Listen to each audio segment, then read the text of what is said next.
It's time for Arkansas Travelers Baseball.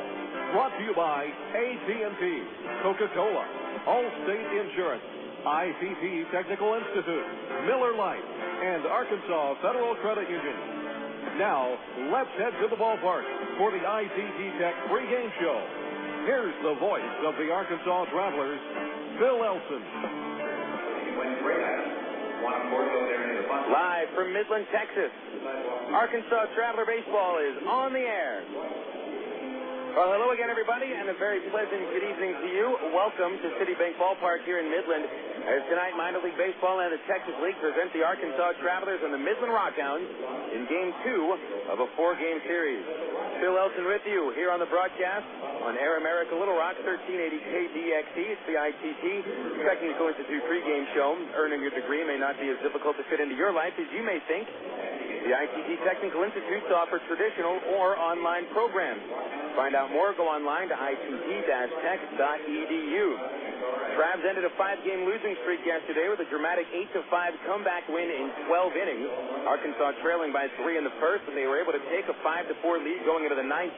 RockHounds tied it, which sent us into extra innings. And the hero of the game, Bobby Wilson, who had earlier had a couple of RBIs, knocked a 3-run homer off Jared Burton, and Aaron Pullen came on to strike out the side in the final inning in his hometown of Midland as the Travs won 8-5 in the first game of the series. Arkansas also had 3 members of the ball club ejected yesterday.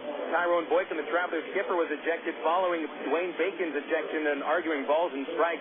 But earlier in the game in the 6th inning, Keith Johnson, the hitting coach, had been ejected for arguing a call as well. And a suspension has been handed down today to Keith Johnson. He'll be spending the remainder of this series in the dugout, not in the dugout, but either in the stands or over in the clubhouse. Been suspended for 3 games by League President Tom Kaiser for actions on the field yesterday.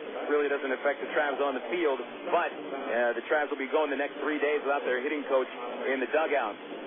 Looking for a big game tonight from Rafael Rodriguez. The Travelers starting pitcher in 6 starts has compiled the league's highest ERA, 11.08, and has given up 10 home runs, which also leads the league.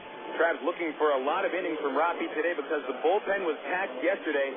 With James Holcomb lasting just 1 inning, the bullpen was forced to throw 11 innings of baseball. That did an outstanding job.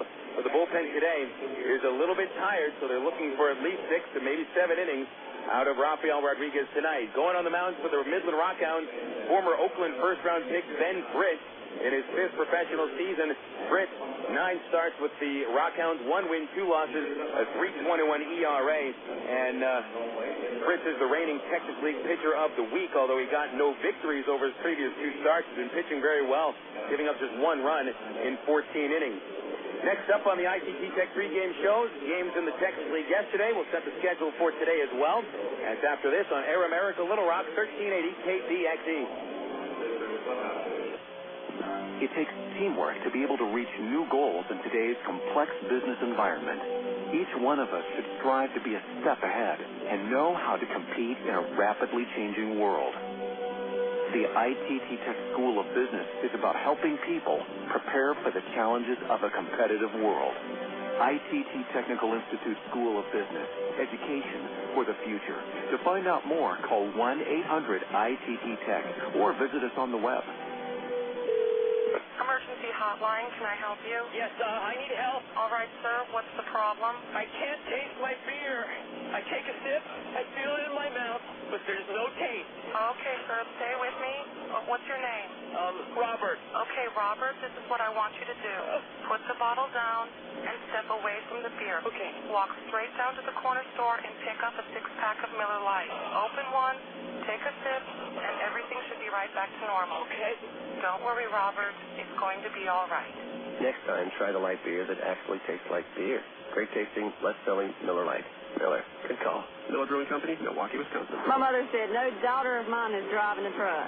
I'm an 18-wheeling, double-clutching lady truck driver. There's nothing else I'd rather be doing. BC powder is this trucker's best friend. My day starts at 4 a.m. and ends 12 hours later. Out here on the road, there's a million things that's happening at once. I take BC for stress headaches, backache. I just can't pull over when my head's pounding. The reason I take BC is because it's fast and it works. I'm Carolyn from Ashbury, NC, and my pain reliever is BC. Users directed. You're listening to Arkansas Travelers Baseball. Your world is suddenly changing for the better, all because two great companies that you know and trust, have now joined forces to deliver the world that matters most. Yours. AT&T, with its passion to invent, and FCC, with its drive to deliver, have come together to create the most complete and secure network with products and services to keep you connected to work, home, to life. Introducing the new AT&T, your world, delivered. Coca-Cola, this is Mitchell. My friend's brother is a molecular biologist, and he was saying the only way you could have gotten Coke Zero to taste like the regular Coke was to engineer it in space. I would not. Well, no, but think about the whole zero factor, like zero gravity. It makes perfect sense. Zero is for the 0 calories. Just stop pretending that you don't engineer Coke Zero in space. Can you do that? I wish I could speculate on that, sir. The next launch. I just want the time for the next launch. Coca-Cola Zero. Real Coke taste. 0 calories. Quitting smoking is hard, and it's even harder to do it alone. The good news is there is help. Just call the SOS Quit line, 1-866-NOW-QUIT. They'll give you the information and program you need to get free of tobacco. And the service is free, too. Try it. Call 1-866-NOW-QUIT and start to get free. I promise, it's a great feeling. 1-866-NOW-QUIT. Call today. You're listening to Arkansas Travelers Baseball. Back to Citibank Ballpark on an overcast evening here in Midland, Texas. There's a chance for thunderstorms today, but it's about a 30% chance of isolated thunderstorms. We should be able to get this ball game in. Nothing has popped up at the moment. 98 degrees today in Midland. The wind gusting in from right field at about 25 miles an hour. And it's going to be tough to hit a ball out to right field today. Phil Elson with you here on the ITT Tech pregame show. We're getting set for Game 2 of the Travs RockHounds series. Taking a look at yesterday's Texas League scores, the Tulsa Drillers had a come-from-behind victory over the South Division leading Corpus Christi Hooks. Tulsa trailed 4-3 going into the bottom of the 8th inning, but they scored 2 runs and ended up with a 5-4 win. Josh Newman picked up his 3rd win in relief against no losses, while Paul Estrada gave up those 2 runs in the 8th to take his 3rd loss of the year. Manuel Corpus saved his 12th. Tulsa's first baseman Joe Kashansky hit his 10th home run of the year. Corpus Christi still remaining 4.5 games in front of the Midland RockHounds, so the Hounds lost a chance to pick up 1 game on Corpus Christi with the Travs winning yesterday. San Antonio had a very odd win last night at home against Wichita. The Missions win 1-0 with only 1 base hit. There was an RBI double in the second by Luis Oliveros. Juan Cedeno, the starting pitcher for the Wranglers, goes to 0-5. He walked 8 batters in his start. Brandon Moorhead, the winning pitcher, 2-3. John Huber came on for his 9th save. That's Wichita's 5th consecutive loss. The Travs just a game and a half in back of 3rd place, Wichita in the North Division. Springfield had one of their biggest wins of the year, shellacking Frisco 10-1. Ryan Martin hit the only home run of the game for Springfield, but they collected 17 base hits. Jordan Powell's got the win. He's 3-1. Losing pitcher Denny Touche of Frisco fell to 1-1. So the only North Division team to lose yesterday was Wichita. They fall to 11 games out. Tulsa 2 games in back of first place. Springfield, the Cardinals at 28 wins and 17 losses. Over in the South Division, it's Corpus Christi at 29-17, 4.5 up on the RockHounds. Frisco 6 games out, and then the San Antonio Missions are 10 games out. Quick look at the AgPro Farm Report, glancing around the Angels minor league system, brought to you by AgPro of England, AgPro of Central Arkansas, located in Pine Bluff, Maumelle, Stuttgart, and England. Big news coming from the Los Angeles Angels today, as former Traveler Jared Weaver was assigned to the majors. He had his contract purchased by the Angels, and they designated Esteban Yan for assignment. Weaver, coming off a 4-hit shutout in his last start, went 4-1 with the Salt Lake Bees and was just outstanding with a 189 ERA, striking out 66 batters in 57 innings. So Jared Weaver becomes the 6th Traveler on the Angels' active roster right now, and then you add in Howie Kendrick and Reggie Willis, who had a quick cup of coffee with the Angels. There have been 8 Travelers from the 2005 ball club that have played with the Angels this year, and then you count Mike Napoli, Henry Morales, Irvin Santana. Santana's going to take the start today. Eric Ibar, Tommy Murphy, and Jared Weaver. There's 6 former Travelers from last year's ball club who are either everyday players or in the starting rotation for the Los Angeles Angels, and Jared Weaver will make his Major League debut tomorrow. As I mentioned, Irvin Santana will be on the mound tonight for the Angels as they battle the Baltimore Orioles. We'll keep you updated on that ball game. Quick look at the rest of the Angels farm system. Salt Lake pounded out 17 hits, beating up on New Orleans 12-6. Howie Kendrick with a 5-for-5 effort, including a triple, a home run, and he drove in 5 runs. Designated hitter Ryan Buddy hit a 3-run homer, and Matt Wilhite with 2 1/3 scoreless relief innings picked up the win. Down at Rancho, by the way, Salt Lake 28-18 record in first place in the Pacific Coast League North. Rancho Cucamonga had a 7-0 lead over High Desert going into the 7th inning, but High Desert wins 8-7. The Quakes committed 3 errors in the final 3 innings and fall to 24-23, and in third place in the California League South. Cedar Rapids yesterday lost 1-0 to Quad Cities.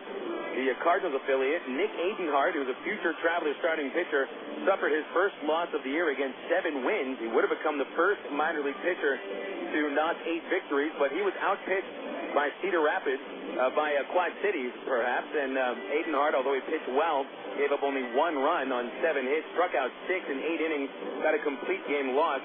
The Colonels managed only 5 base hits in the game and lost their 5th consecutive ball game. The Colonels at 20-27 are in 6th place in the Midwest League Western Division. That is your news from the Angels organization. The AgPro Farm Report brought to you by AgPro of Central Arkansas, located in Pine Bluff, Maumelle, Stuttgart, and England. AgPro is proud to feature outstanding John Deere products. And in fact, you can sign up for a demo of some of John Deere's best equipment online at agprocompanies.com. It's the Travs taking on the Midland RockHounds in Game 2 of a 4-game series. We'll have the starting lineups next on Air America Little Rock 1380 KDXE. Sid Gutierrez had a childhood much like you'd expect growing up in 1960s New Mexico. A lot of sun, a lot of sky, and a lot of dreams about what you might be when you grow up. After school, many of Sid's friends went on to work for local factories and businesses. Some moved away, but none moved as far away as Sid. Sid Gutierrez is recognized as the first Hispanic to pilot a space shuttle, and he's a member of the International Space Hall of Fame. But before he went into space, he went to Webster University. I'm Bob Costas, member of the board of Webster University. All Webster campuses around the world share the same belief. Education is more than just a degree. It's real knowledge for real-world success.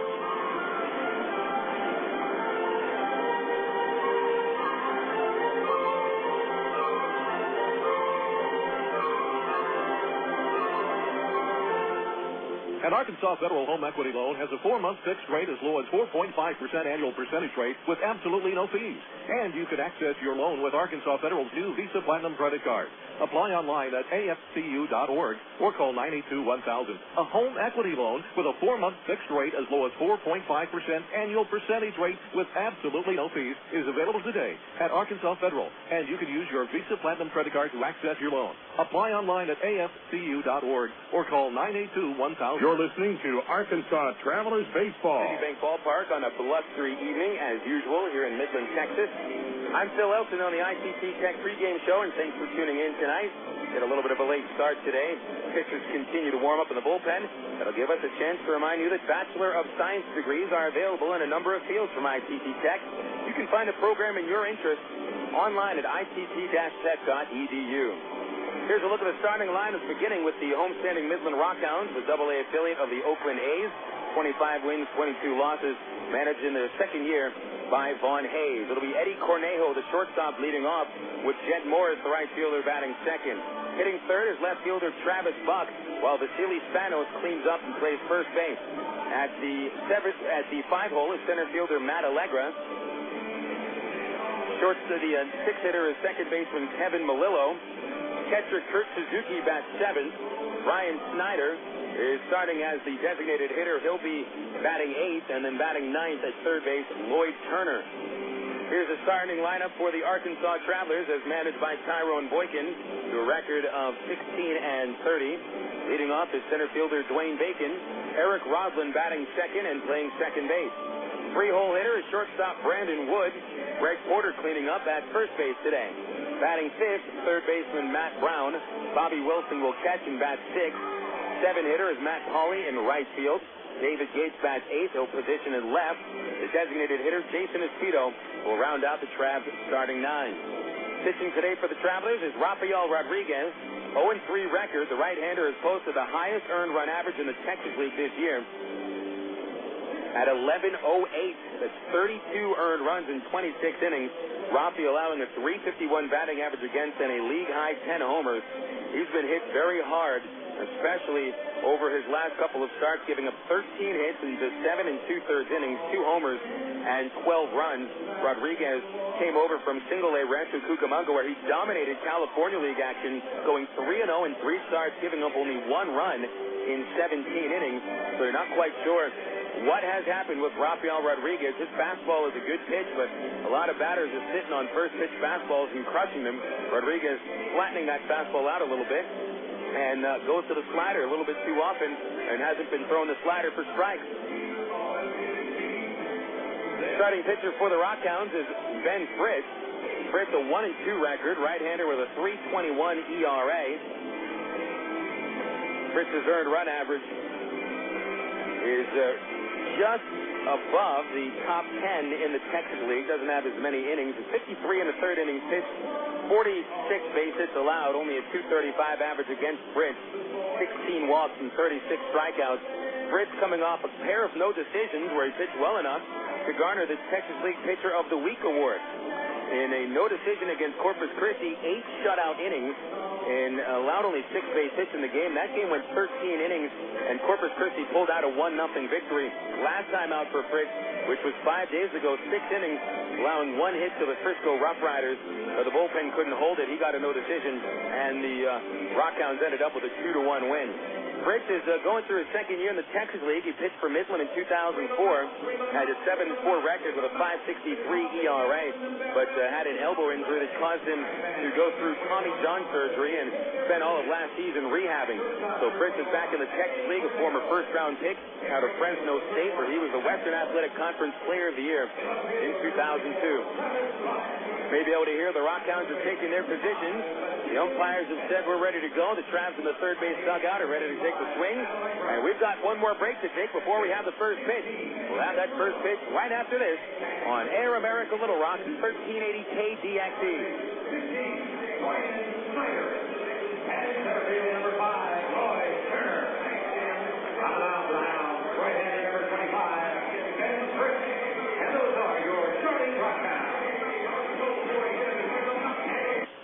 Make your plans now to see the best racing under the lights at Texas Motor Speedway, June 8th, 9th, and 10th. You won't want to miss another incredible finish like this one from 2002. Here we come once again. It's going to hit the line. The winner's going to be Sam Hornick Jr. by 96 thousandths of a second. The Oak Creek Homes qualifying day for the IRL and the NASCAR Craftsman Truck Series will be Thursday, June 8th. And on Friday, June 9th, David Starr, Dennis Setzer, Todd Boda, and the rest of the Craftsman Truck Series will go door to door and heat up the asphalt in the Samstown 400. But the weekend would not be complete without the fearless drivers of the Indy Racing League at speeds over 200 miles per hour in the Bombardier Learjet 500 Saturday night, June 10th. Could it be Dan Weldon, Sam Hornick Jr., Tony Kanaan, or Danica Patrick claiming the Texas victory? Don't miss the action under the lights. Call 817-215-8500 or visit TexasMotorspeedway.com. Texas Motor Speedway, celebrating 10 years strong. You're listening to Arkansas Travelers Baseball.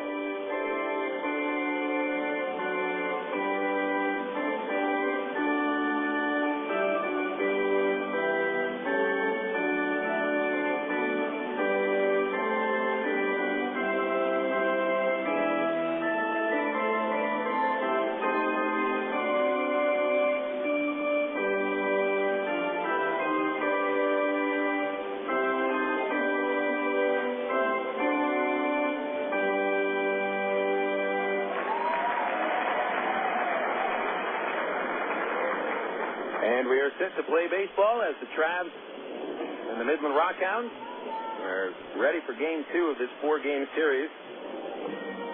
Remember, Arkansas going without not just Aaron Peel, who is serving the 5th game of a team-imposed 7-game suspension, but also going without hitting coach Keith Johnson, who has been suspended by the Texas League for the remainder of this series for actions involving the first base umpire yesterday. Ben Fritz Starting to warm up out on the pitcher's mound. Fritz, a former first-round pick, as he's mentioned, in the 2002 draft. The Athletics had a decision to make with him. Draft him as a catcher, draft him as a pitcher. He was a Western Athletic Conference Player of the Year, is mostly a catcher and a pitcher in 2002. Fritz, a little bit of trouble getting up to Double-A at a 4.91 ERA at Single-A in 2003, and an arm injury caused him to miss half the season. The following year, 2004, made 20 starts and carried a 5.63 earned run average, and then was shut down the remainder of the season with an elbow injury, torn ligament in his right elbow. That caused him to suffer the fate of a lot of minor league pitchers and other professional pitchers, the fate of having to get the Tommy John surgery. Rehabbed all last year in 6 games, pitching 2 of them in the California League after 4 at the Arizona League. Fritz this season 1-2. 321 earned run average, and allowing only a 235 batting average against. He seemed to put it all together his last couple of starts, where in 14 innings he has surrendered only 11 hits, 1 run, 2 walks, and struck out 10. Here comes Dwayne Bacon into the batter's circle, and we are set to go. The Travs at 16-30, but won yesterday to end a 5-game losing streak. Midland RockHounds at 25-22. Residing in second place in the South Division, 4.5 games out. A little bit of a delay before the game begins. Start time was set at 6:30, but this will be the second day in a row that we start at least 10 minutes after. Devin Day is coaching at first place in place of Keith Johnson. Our plate umpire walked over to the home dugout, asked Von Hayes something, and I guess whatever we talked about wasn't all that important, as the plate umpire is back behind the plate, and we are set to go. Bacon in there. First pitch of the night, a strike, and it was thrown at 6:41. So laid off the pace by about 11 minutes. Here's an 0-1 to Bacon. Little off the outside corner, 1 ball, 1 strike. Bacon was the only Travs player ejected yesterday. Finished 0 for 5, but he did score a go-ahead run in the 6th inning. Ends away from a fastball high and tight from Fritz, and the count 2-1 of the switch-hitting center fielder. Dwayne at 230 with a batting average, 3 homers, 14 runs batted in. Here's Fritz with a windup. And the 2-1 is popped up in a shallow left field. The shortstop Corneo backing up. Left fielder Buck will call him up, and Buck makes the catch. Throughout number 1. That'll bring up Eric Rodlin, and here are the fielders behind Fritz. Travis Buck in left, Matt Allegra in center, and Jed Morris in right field. On the infield, it's Lloyd Turner at third base, Eddie Cornejo at short. Second baseman is Kevin Melillo, and Vasily Stanos at first base with Kurt Suzuki behind the dish. Rodlin, left-hand batter. First pitch, a strike on a slider, and it's 0-1. Rodlin still the league's leading hitter at 343. 2 home runs, 19 runs batted in. Here's an 0-1 to Rodlin. Looks at a breaking ball outside. 1 ball, 1 strike. To the 2-hole hitter with Brandon Wood on deck. Fritz standing tall on the mound, winds on the 1-1, a slider inside, ball 2. Fritz, a rather large gentleman at 6'4", 225 pounds. A lot of hair blowing out of his cap. The 2-1 to Eric is pulled on the right side of the second baseman. Kevin Melillo throws out his counterpart, and Rodlin is out number 2. Brandon Wood coming up next. Here are the rest of the numbers on Fritz. He's walked 16, struck out 36 over 53 1/3 innings. Only 3 homers.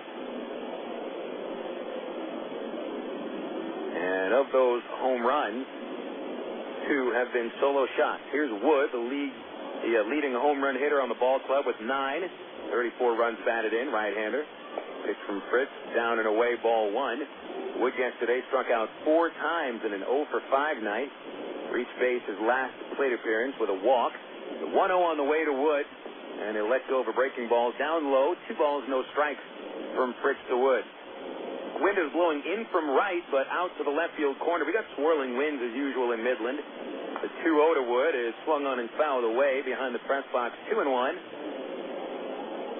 410 feet to dead center. It's got to be a poke to get out of here. And with the wind blowing in from right, don't count on any home runs to right field or to center. 2-1 pitch to Wood.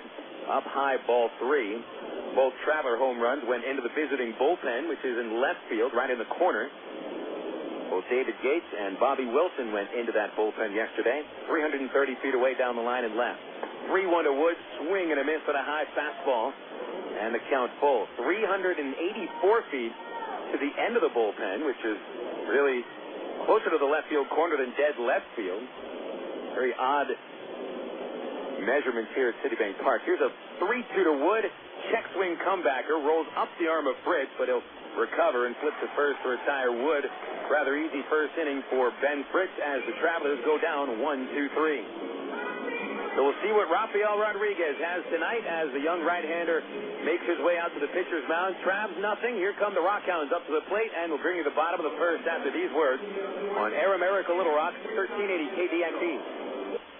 In 1998, New York City Marathon runner German Silva made a huge mistake. 1/2 mile from the finish line, he took a wrong turn. When he heard yells from the crowd and saw the looks on their faces, he realized his mistake. He immediately turned around, but the error cost him a crucial 15 seconds. His only hope for winning now was to sprint to make up for lost distance. Did he have the energy? Could he do it? He later said, "Too much work had gone into this race. I had to fight it out." He was able to make up the lost distance and finish first in his division, but only because he refused to allow a wrong turn to knock him out of his quest for the prize. I'm Mark Evans, pastor of the church at Rock Creek. You know, there are times in life when we make a wrong turn, but when we discover that it was a wrong turn, the wise person changes direction. Cotton candy here. Get your cod. Any peanuts? No. Hot dog? Slushies? Nada. Camel corn? No. Can I get something other than cotton candy? Pink of blue, mister. Pink of blue. Variety is a good thing, especially when it comes to orthopedic services. That's why Baptist Health in Ortho, Arkansas provide the most comprehensive orthopedic care the state has to offer. From outpatient procedures to rehabilitation and prevention. To reach a specialist or for more information, call Baptist Health Healthline at 227-8478 and get back to the things you love. Actually, I do have peanuts. Really? Nah, just kidding. You're listening to Arkansas Travelers Baseball. Rafael Rodriguez, the Travelers starting pitcher, and the top pitching prospect on the 2006 edition of the Arkansas Travelers. Still trying for that first AA win after 6 starts at Arkansas. Came up to the AA ball club on April the 24th. Pitched decently in his first AA start, giving up 6 hits and 4 runs over 6 innings.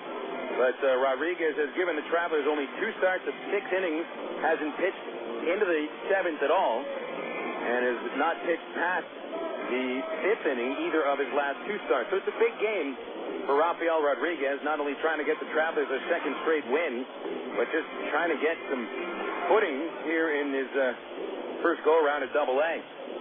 Eddie Cornejo leads off for the RockHounds, left-hand batter, and Rodriguez fires a slider down low, ball 1.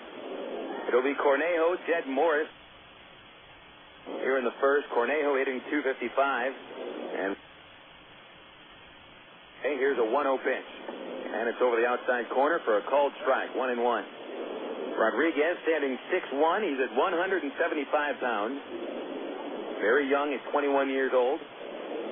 But in his 5th professional season, 1-1 pitch on the way. And it's grounded up the middle, but Brandon Wood will glove it in back of second base. Shortstop fires and records Cornejo out at first, 6-3. And that'll bring up Jed Morris. Rodriguez at single-A Rancho Cucamonga tossed 17 innings, allowing only 1 run on 15 hits and 2 walks, struck out 20, and dominated California League hitters. Texas League batters have figured him out, however. They're laying off his slider, forcing him to throw fastballs. And while Rafi has a good fastball, he's been putting it right down the middle instead of down to the knees. There's a slider for a strike to the left-hand batting Morris. Morris, very odd numbers on his stats. 23rd game he's playing in. He's hitting .301. Homered twice, but he's only knocked in 3 runs. Nobody on base for him. The 0-1 is fouled at the plate, strike 2. Morris yesterday had hits in his first 2 at-bats, a first inning single and a 3rd inning double. Scored a couple of runs, but then was hitless his final 4 plate appearances. came close to a game-winning homer in the 9th inning with 2 outs. He sent David Gates to the fence. And Gates made a nice catch up against the chain link, and we went into extras anyway. Now the 0-2 from Rodriguez is pulled on the ground to the first baseman. Greg Porter with the grab on 1 bounce. He'll go unassisted to first base, and there's 2 away. Fielders behind Rafi tonight in left, David Gates, Dwayne Bacon in center, Matt Pauley in right. The infield, third to first, Matt Brown, Brandon Wood, Eric Rodland, and Greg Porter. Bobby Wilson doing the catching, and here's Travis Buck standing into the plate. Buck, in only his first full professional season, was a compensatory pick for the A's last year, sandwiched between the first and second round. Left-hand batter with good power, hits a towering fly ball in a shallow left center. And David Gates will take care of that one. He grabs it, and there's a rather easy first inning for both pitchers. Rafael Rodriguez gets through the first with no problem at all. That will take us into the second with a 0-0 score on Air America Little Rock, 1380 KDXE. Did you know that more than 250 Arkansans are currently awaiting an organ transplant? And did you know that every 16 minutes, a new name is added to the organ transplant waiting list?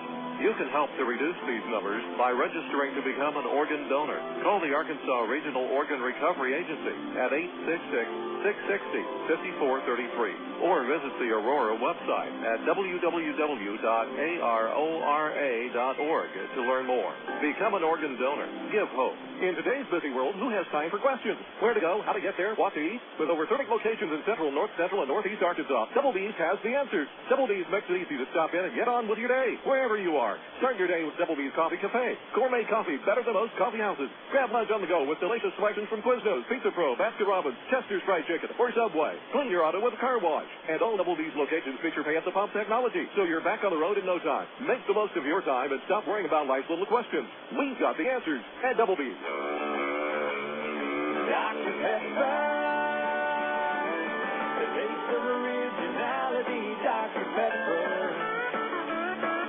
Salute individuality, Dr. Pepper. Do what to do, your moment has come. You're not like anyone, nothing better, Dr. Pepper. You're listening to Arkansas Travelers Baseball. Top of the second inning now at Midland Citibank Ballpark. Phil Elson with you on the broadcast. Matt Algerman and Lindsey Floyd back at the studios. We're having a good old time today here on the broadcast.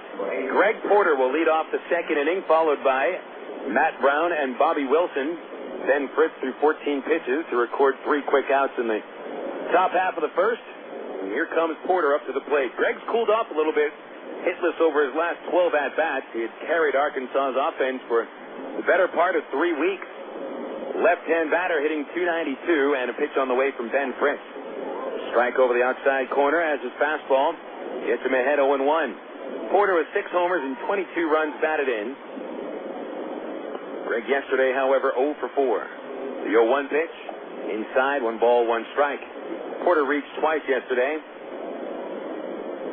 Walking in his first at-bat, hit by a pitch in his first at-bat, walked in his final. The 1-1 is sent high but foul down the left field line, strike 2.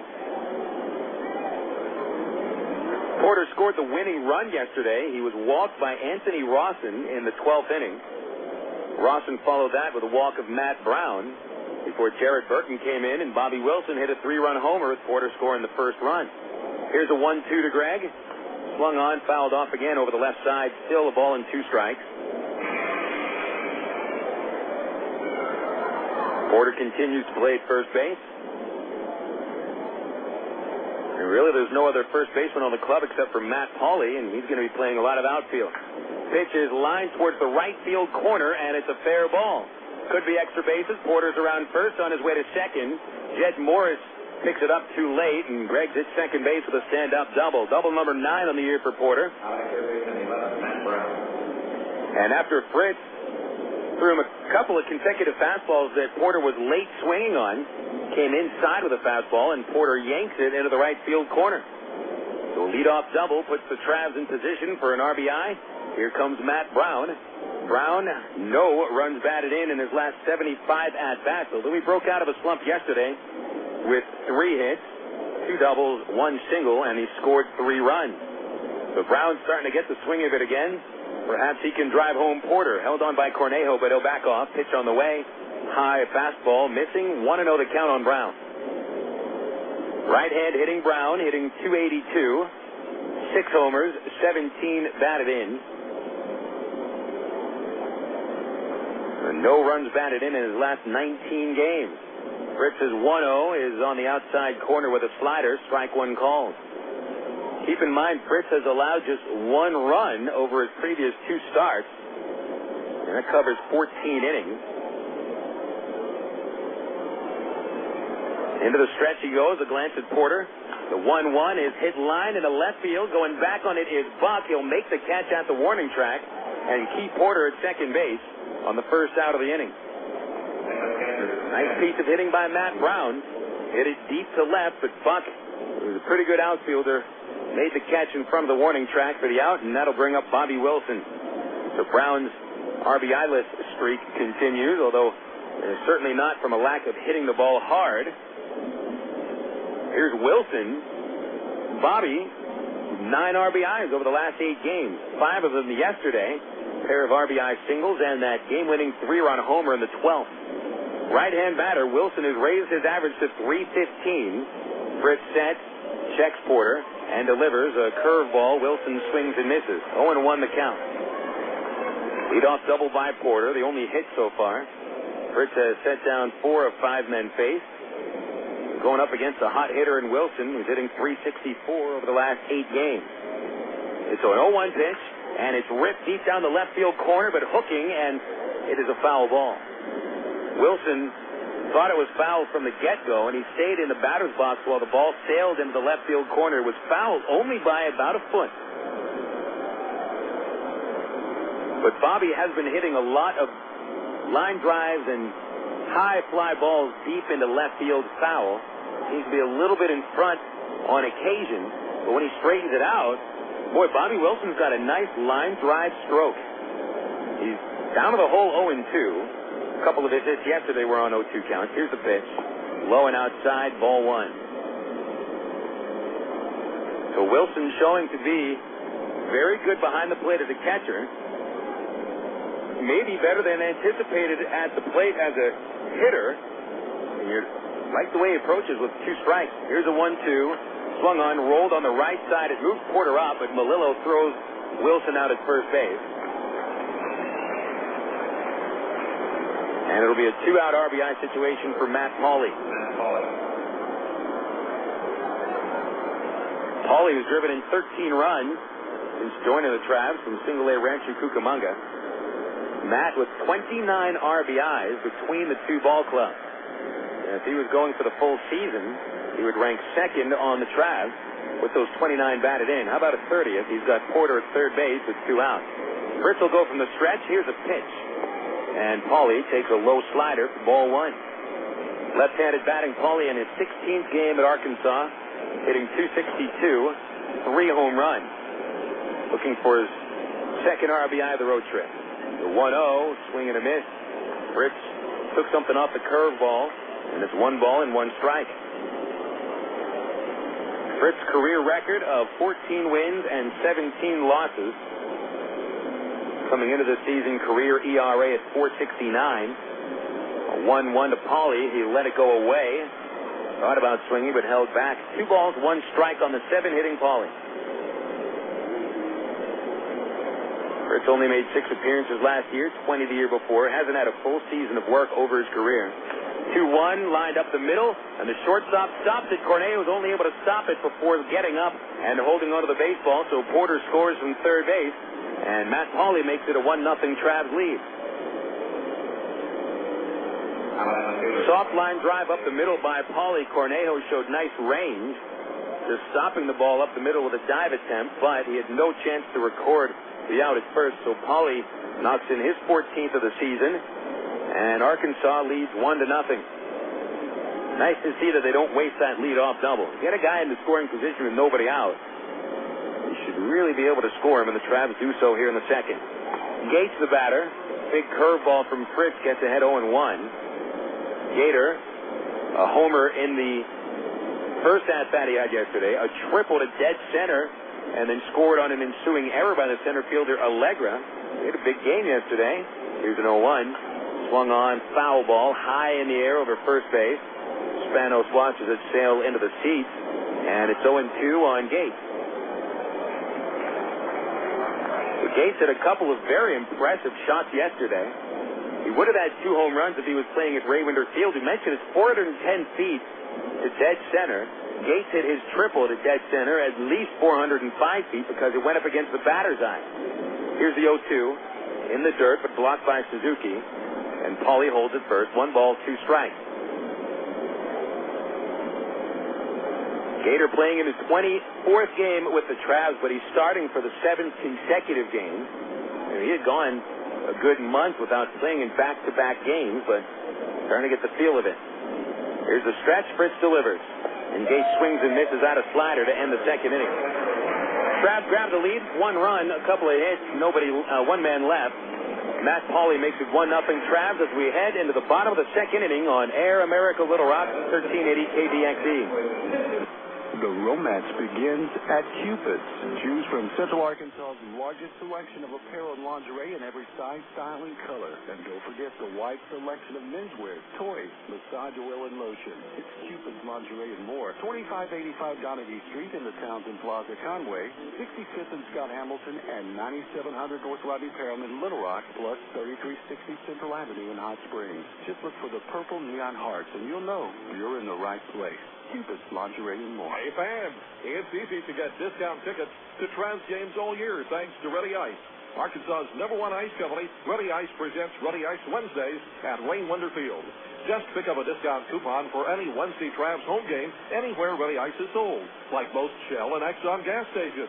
Bring the coupons to the Travs box office for $3 general admission tickets to any Wednesday home game. That's Ready Ice Wednesdays at Ray-Winder Field all season long. Thanks to Arkansas's #1 ice company, Ready Ice.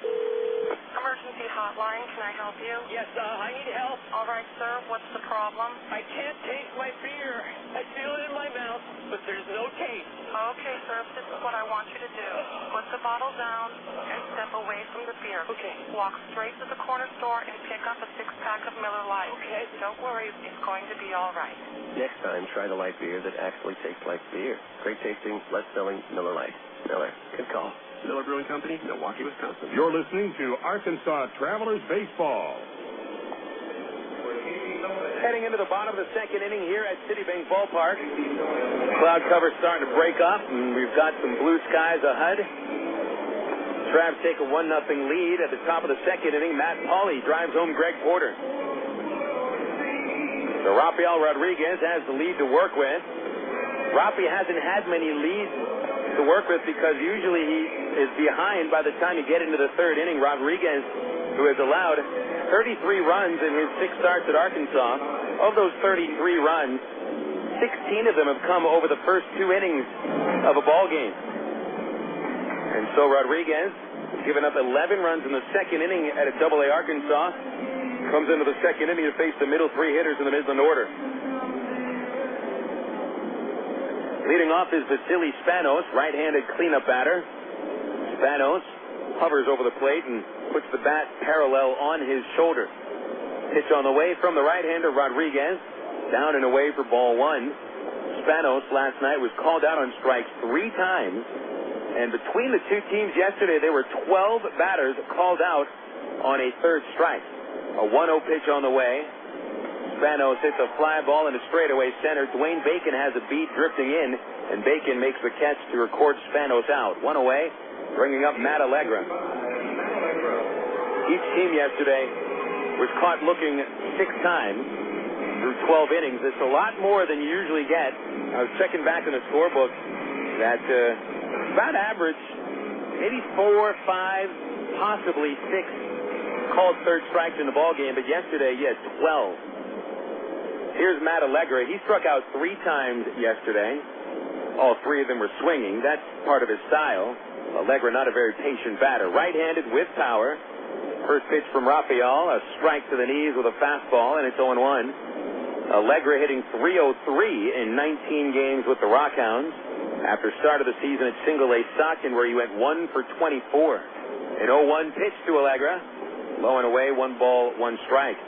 Allegra, who has been in the Texas League quite a bit throughout his career, was demoted last season midway because of an inability to make contact. Here's a 1-1, and Allegra backs away from a fastball inside. 2 balls, 1 strike. Allegra hit just .187 at 56 games with the RockHounds, was sent down to Stockton and responded with a .258 average, but struck out in over half of his plate appearances on the season. Here's a 2-1 pitch to Allegra. Soft line drive up the middle will bounce in front of Brandon Wood at short. He'll fire over to first for the out. And Rodriguez has set down 5 straight to begin the game. Kevin Melillo up next.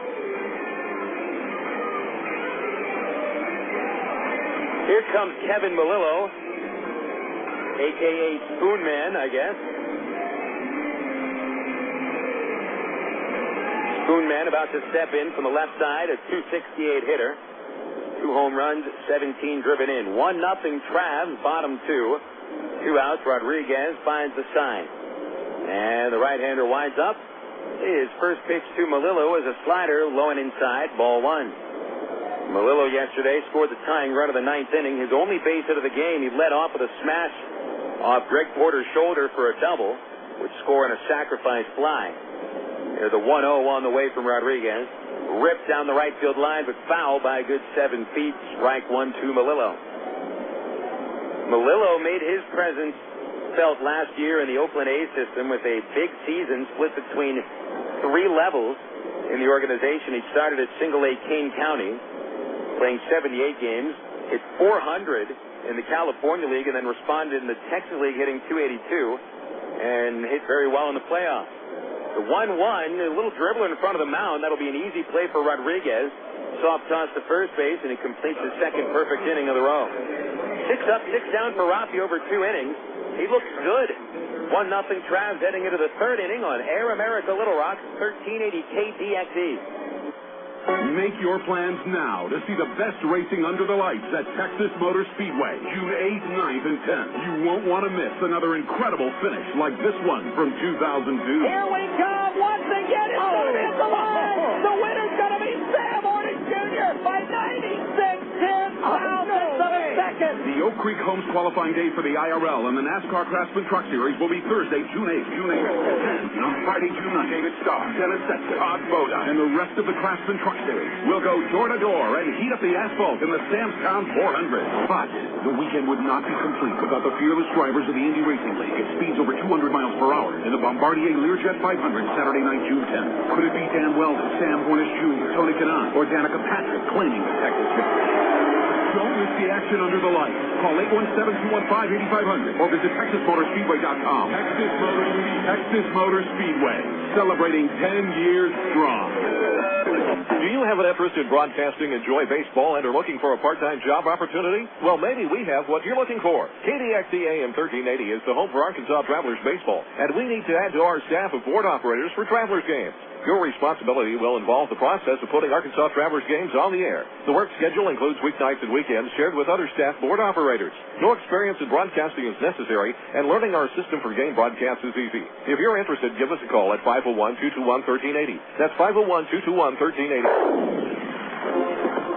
We are Air America Little Rock, 1380 KDXE, North Little Rock. Arkansas Travelers carry a 1-0 lead into the 3rd against Ben Fritz.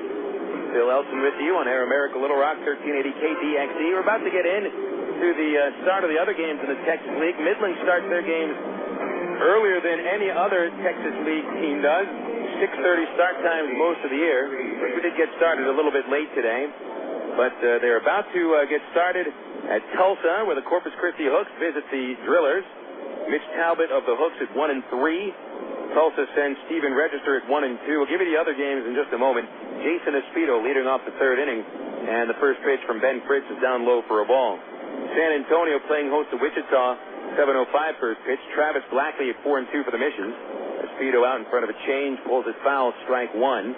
Juan Cedeno is what it says he's going to pitch for Wichita, but I think that's wrong. Cedeno pitched yesterday. Frisco and Springfield, 7-10. Chris Lambert for the Cardinals, 3-4 record.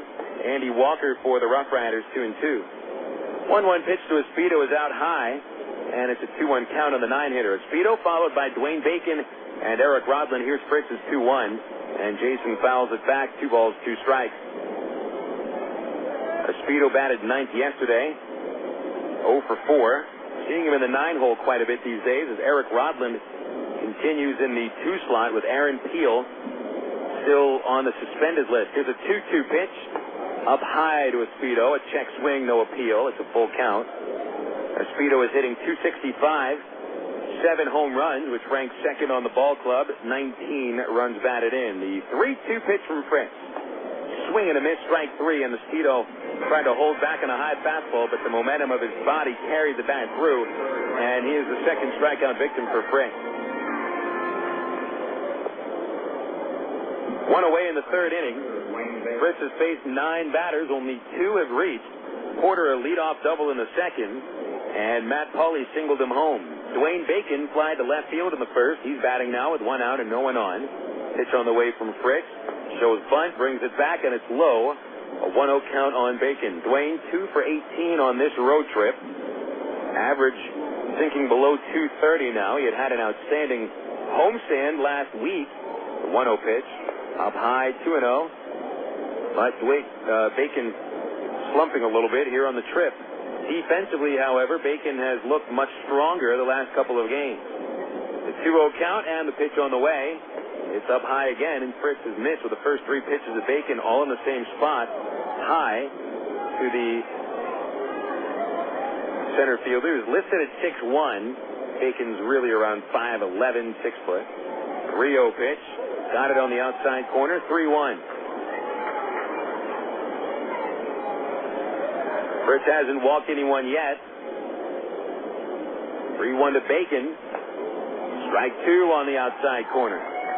Bacon figuring he's not going to swing at anything, at least on 3-0 and 3-1. On 3-2, he'll have to protect the strike zone as Fritz nibbling on the corners. Here's that payoff pitch.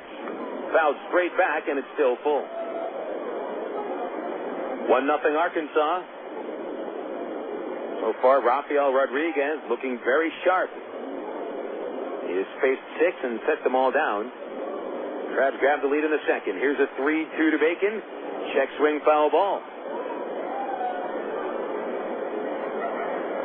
Looked like the same pitch that Espedo struck out on, but instead of Bacon getting a check swing that carried through, the check swing met the baseball, and it produced a foul ball straight into the screen.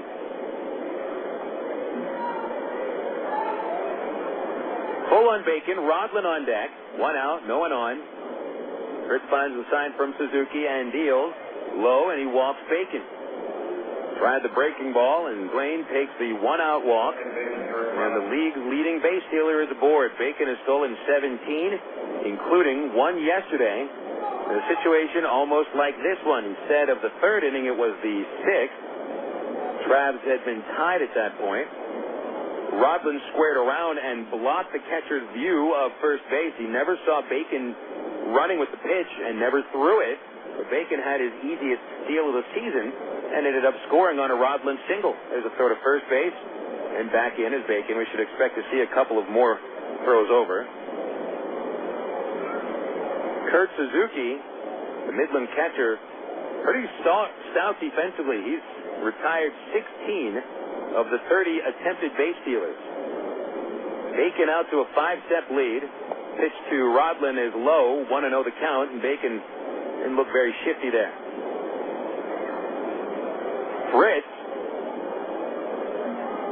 Fritz has had 6 men caught stealing behind him, and no one has stolen a base against him. Got to be the toughest pitcher in the league to steal on. Another throw to first base. Bacon almost picked off. He dove back in and is safe. Can't find any other Texas League pitcher who's had as many as even 5 stolen base attempts where nobody has been safe.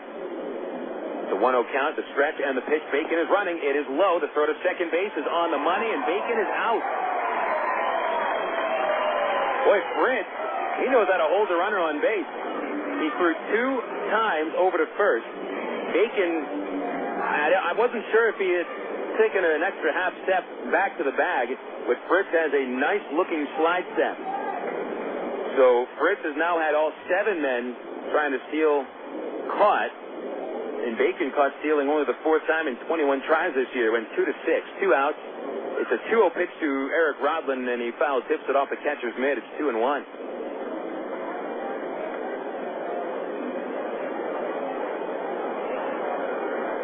Some pitchers really do pay attention to the running game. Fritz seems to be one of them. 2-1 is off the plate outside to Rodland, 3-1. Well, Fritz being a former college catcher, I would understand that he certainly understands the plight of a catcher when pitchers don't hold runners on base. 3-1 pitch is a called strike at the knees, and Fritz has gone full for the 3rd time in this inning. He's faced 3 batters, all have gone full. But nobody on after Bacon is caught stealing. Rodland waiting after grounding out in the 1st. Here's the 3-2 pitch from Fritz, and a foul ball straight back.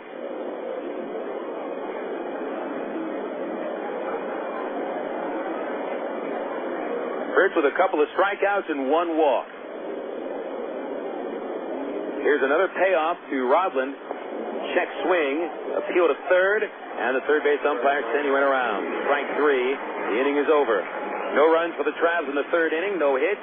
Nobody left on. We'll go to the bottom of the 3rd, and the Arkansas Travelers lead by a 1-0 score on Air America Little Rock, 1380 KDXE. From the hilltops of Atlanta to the California sand. Come on, one day across the nation, yeah. I'm a burrito in every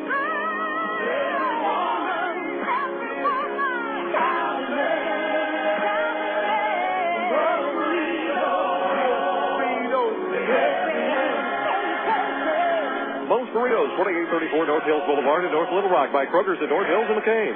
Go your own way with National Car Rental. Take a one-tank trip and discover Arkansas. National's great weekend special is just what you need for a trip to the Ozarks. Or get your friends together and rent a minivan to historic Eureka Springs. National offers a wide choice of sizes and styles, from luxury cars to vans and sport utility vehicles. Unlimited mileage rates are available. National Car Rental has 2 convenient locations, Little Rock Airport and North Little Rock at 3919 Black Avenue.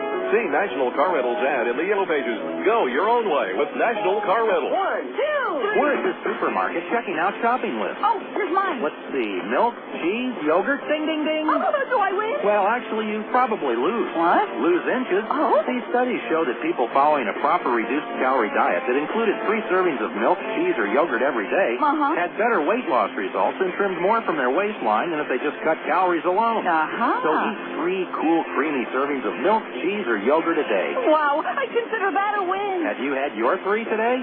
You're listening to Arkansas Travelers Baseball. Travs are on the 5th game of a 7-game road trip. We'll return to Little Rock for a 7-game homestand beginning Tuesday with the first business person special doubleheader that I think the Travs have ever had during a weekday. 12 noon is when the first pitch will be thrown if the Travs battle the Frisco Rough Riders, 2 7-inning games, and come out and enjoy the wireless high-speed internet provided by AT&T Wi-Fi. If you're looking for discount tickets for Tuesday's noon doubleheader, Pulaski County Exxon gas stations have the $3 discount tickets. It's the bottom of the 3rd inning at Midland. Rafael Rodriguez has set down the first 6 batters that he's faced. Starts off Kurt Suzuki with a fastball down the middle for strike 1. It's 1-0 Arkansas. Rodriguez facing the 7-hitting Suzuki, and then Brian Snyder and Lloyd Turner. 0-1 the count to Suzuki, a right-handed batting catcher. Pitches away from him, 1-1 the count. Suzuki hitting .277. 3 home runs, 21 runs batted in. Prospect out of Cal State Fullerton was 1 for 4 yesterday. Count 1 ball, 1 strike. Rodriguez gets the sign. Leg kick and the pitch, a high fastball, and it's 2-1. Rodriguez has produced 4 ground ball outs and 2 in the air. No strikeouts yet. 2-1 to Suzuki. Rodriguez ready. Lines up and delivers. Low, ball 3. 3-1 count.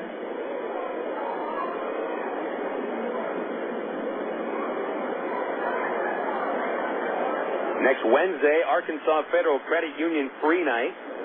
Members of the credit union get in for free by showing their debit card or check card from AFCU. 3-1 pitch, high fly ball down the right field line. Matt Pauley looking at that one, but it is way out of play into one of the berms over the right field side. Strike 2 on Suzuki. Not that many people have come out yet on a Friday night. Promotion at Citibank Ballpark is Texas Jersey Night. RockHounds are not wearing their usual blue uniforms. They're wearing uniforms styled after, I guess, the Texas state flag. But I don't see any stars on the jersey. They just have some dark blue, red, and white on the sleeves. 3-2 pitch. Outside, and a leadoff walk puts Suzuki aboard.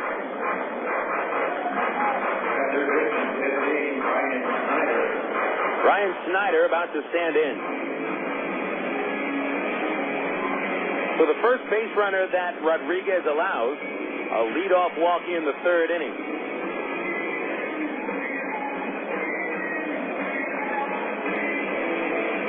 Big thing for Rafi is not to let a leadoff walk affect him.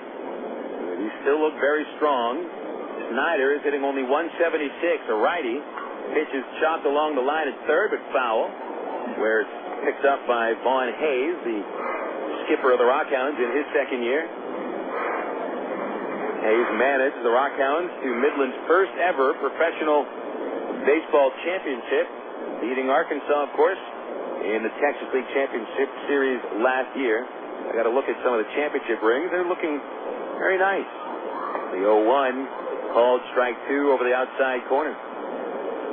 Tasteful rings for the Midland RockHounds players and front office and the coaches. 10-karat gold, cubic zirconia. Very nicely done. The 0-2, down and outside, 1 ball, 2 strikes. You can get away with putting cubic zirconia in a championship ring. Go ahead and try putting that in an engagement ring. See how long that relationship will last. Minor league baseball, it's okay. CZ doesn't go in the big league title ring. Here's a 1-2 to Snyder. Foul ball in the air over first, out of play, still 1-2.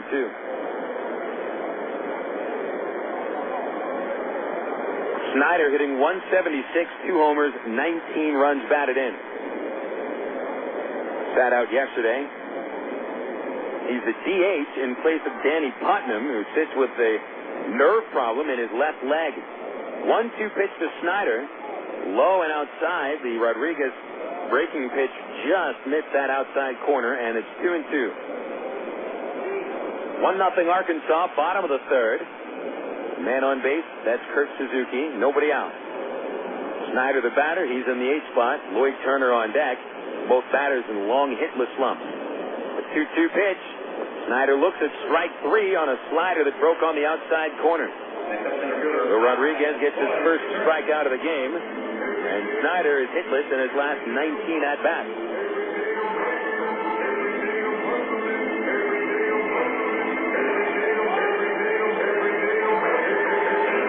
Here's Lloyd Turner. Apparently Lloyd is a hustling ball player as he steps in, right-handed. 13 at-bats without a base hit. Pitch from Rafi, a fastball just under the knees of Turner, ball 1. Turner hitting .204 with 3 homers and 12 runs batted in, playing at third base today instead of Vasily Spanos. Spanos over at first. Runner at first is Suzuki, short lead. The pitch is flied in a shallow center. Bacon comes in, drifts to left center field, and settles underneath it to make the catch. And Turner is out number 2. So that's 9 batters faced by Rafael Rodriguez, allowing no hits, 1 walk, and 1 struck out man. To the top of the Midland order now, and Eddie Cornejo.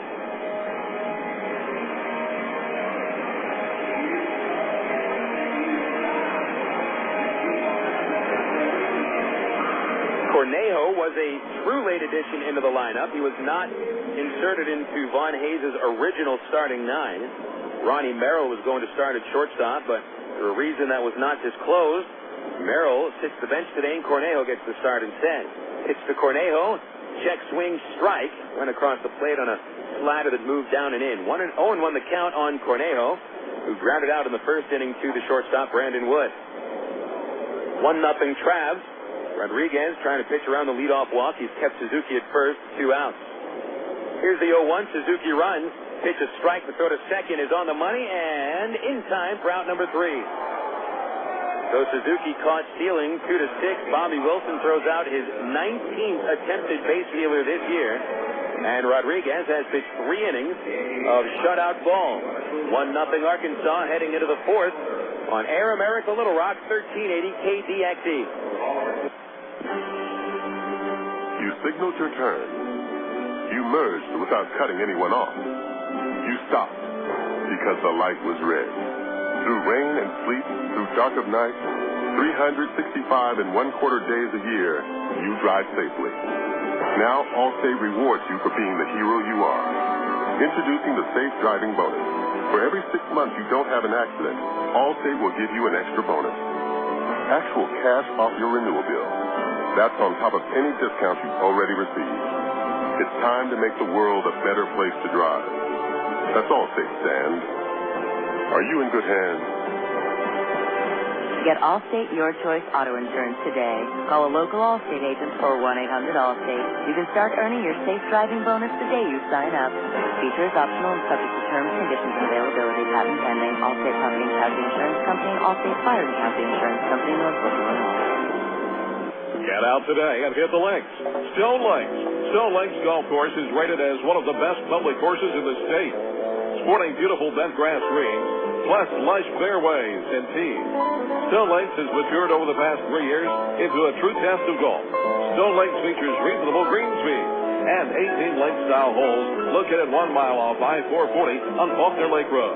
Call 945-0945 for Stone Lakes or visit online at stonelakes.net. You're listening to Arkansas Travelers Baseball. We move into the 4th inning here at Citibank Ballpark. First 3 innings only took about 40 minutes. Both pitchers looking pretty sharp. It's 1-0 Arkansas. Get to the totals here. The Arkansas Travelers with 1 run on 2 base hits. No errors. They've stranded a man. Midland, no runs, no hits, no errors, nobody left. Trav scored there 1 run coming in the 2nd inning. Greg Porter led off with a double, and he was scored on a Matt Pauley 2-out single. Here to start the 4th inning for the Travs is shortstop Brandon Wood. He grounded out to the pitcher's mound of the 1st. Begins the 4th by taking a called strike. 0-1 on Wood. Wood 4 for 17 over the road trip. Fritz with a windup. The big right-hander's 0-1 is up high. Fritz has struck out 3 batters over the previous 4 men he's faced. Wood, Porter, and Brown here in the 4th. A 1-1 pitch to Brandon. Hit in the air to left field towards the corner. That's going to bounce in fair territory. Hits the fence. Wood will have himself a stand-up double as the throw goes into third base. Lead-off double for Wood is league-leading 16th two-bagger of the year. And the Travs in business in the 4th inning as Greg Porter stands in next.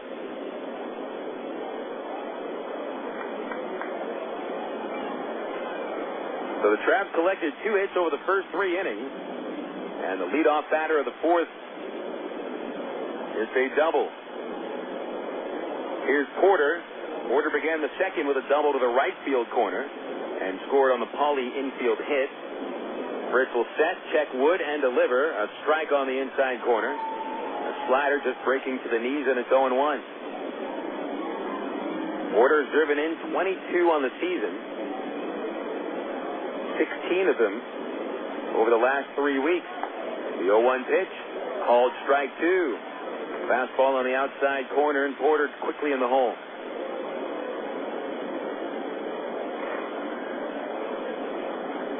Fritz going for strikeout number 4. Wood leading from second base. Shortstop backed away from him.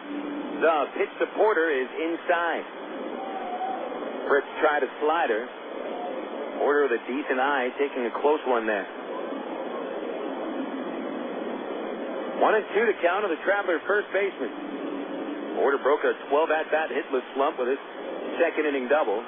The 1-2 caught him looking on the low outside corner. Fritz goes to a backdoor slider and gets his fourth strikeout of the game.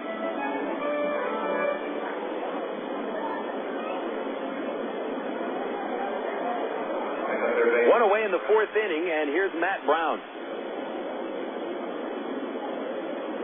Brown hit a hard line drive in the second inning. Travis Buck made a catch at the warning track. Matt 3 hits yesterday, 2 doubles, a single. Starting to get a good feel at the plate again after a long slump.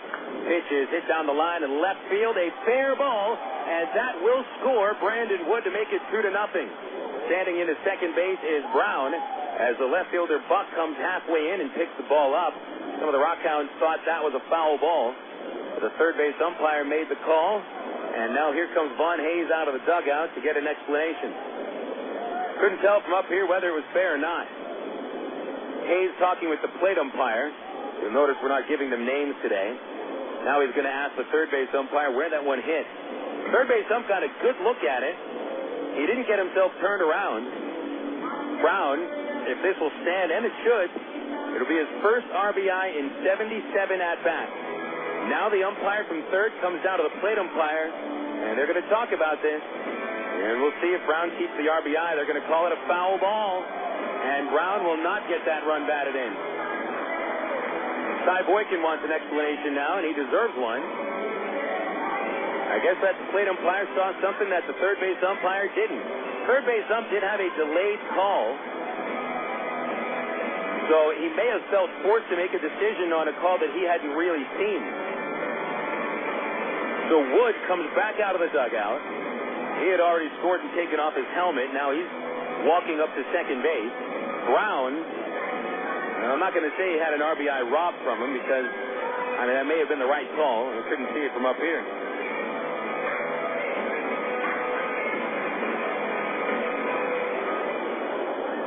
So it'll stay 1-0. And perhaps Brown can get the next one into fair territory without a doubt.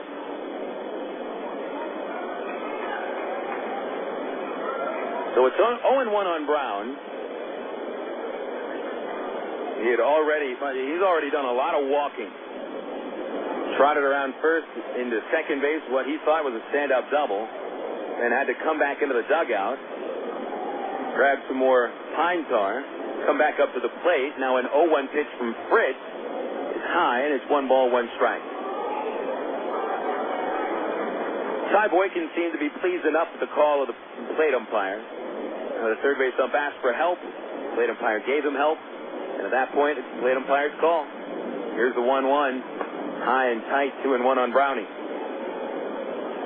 So still 1-0 Trav. Brandon Wood a leadoff double, then Porter called out on strike.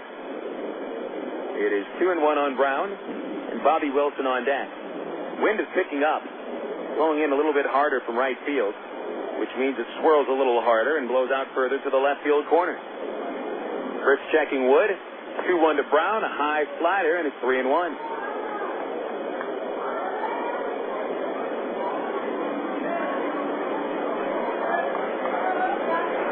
3 balls, 1 strike on Brown. Fritz, 1 walk.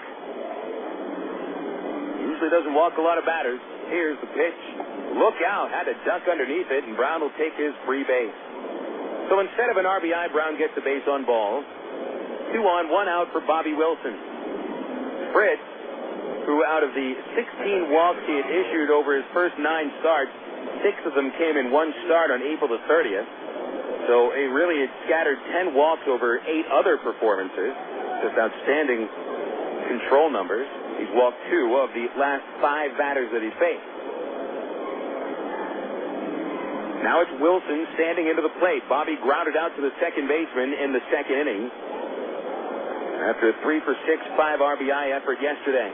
They'll play for 2 on the infield, and Fritz will go at the stretch. Checks on Wood and delivers a slider, and it's fouled over the press box for strike 1.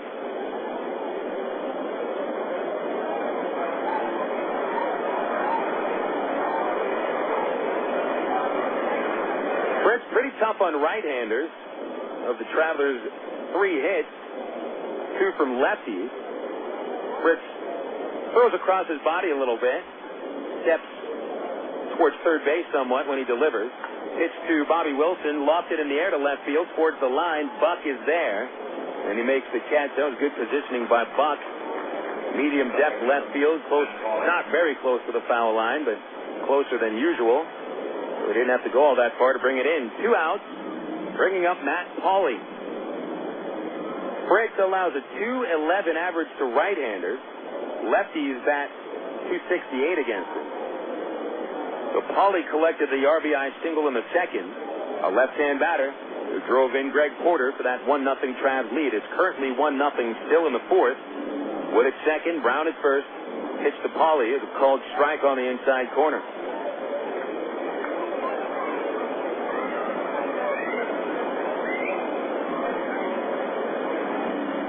Pauley now with 14 RBIs with Arkansas and 30 on the year. The 0-1 pitch in the dirt, but nice block by Suzuki. The runners hold, even though they thought about running. 1 ball, 1 strike on the left-hand hitting Matt Pauley. Pauley with those 30 runs batted in, he ranks 6th amongst all Angels minor leaguers. Jordan Renz of Cedar Rapids leads at 38. Time called just as the pitch was let go by Fritz. Good thing for Fritz because it would have missed low and inside anyway. Still 1-1 on Pauley. Brandon Woods, 34 runs batted in, ranking 3rd in the Angel system. Mike Elward, 31 RBIs, ranking 5th. Here's the 1-1 to Pauley. Fought it off the fists in the air over third base, but it'll hit the roof, strike 2. 1-2 on Pauley. David Gates on deck. Travs leading 1-0. A rather large gray cloud sort of circling overhead over the first base stand. Cooled down already 8 degrees since the start of the game.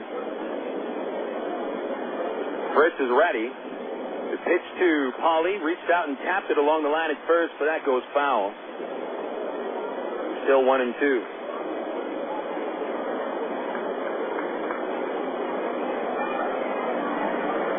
Leadoff double by Wood. Porter caught looking. Brown thought he had an RBI double, but after the third base and plate umpire conferred, they got the call and said that Brown hit a foul ball, and Wilson flies to left, and Fritz got ahead of Pauley 1-2.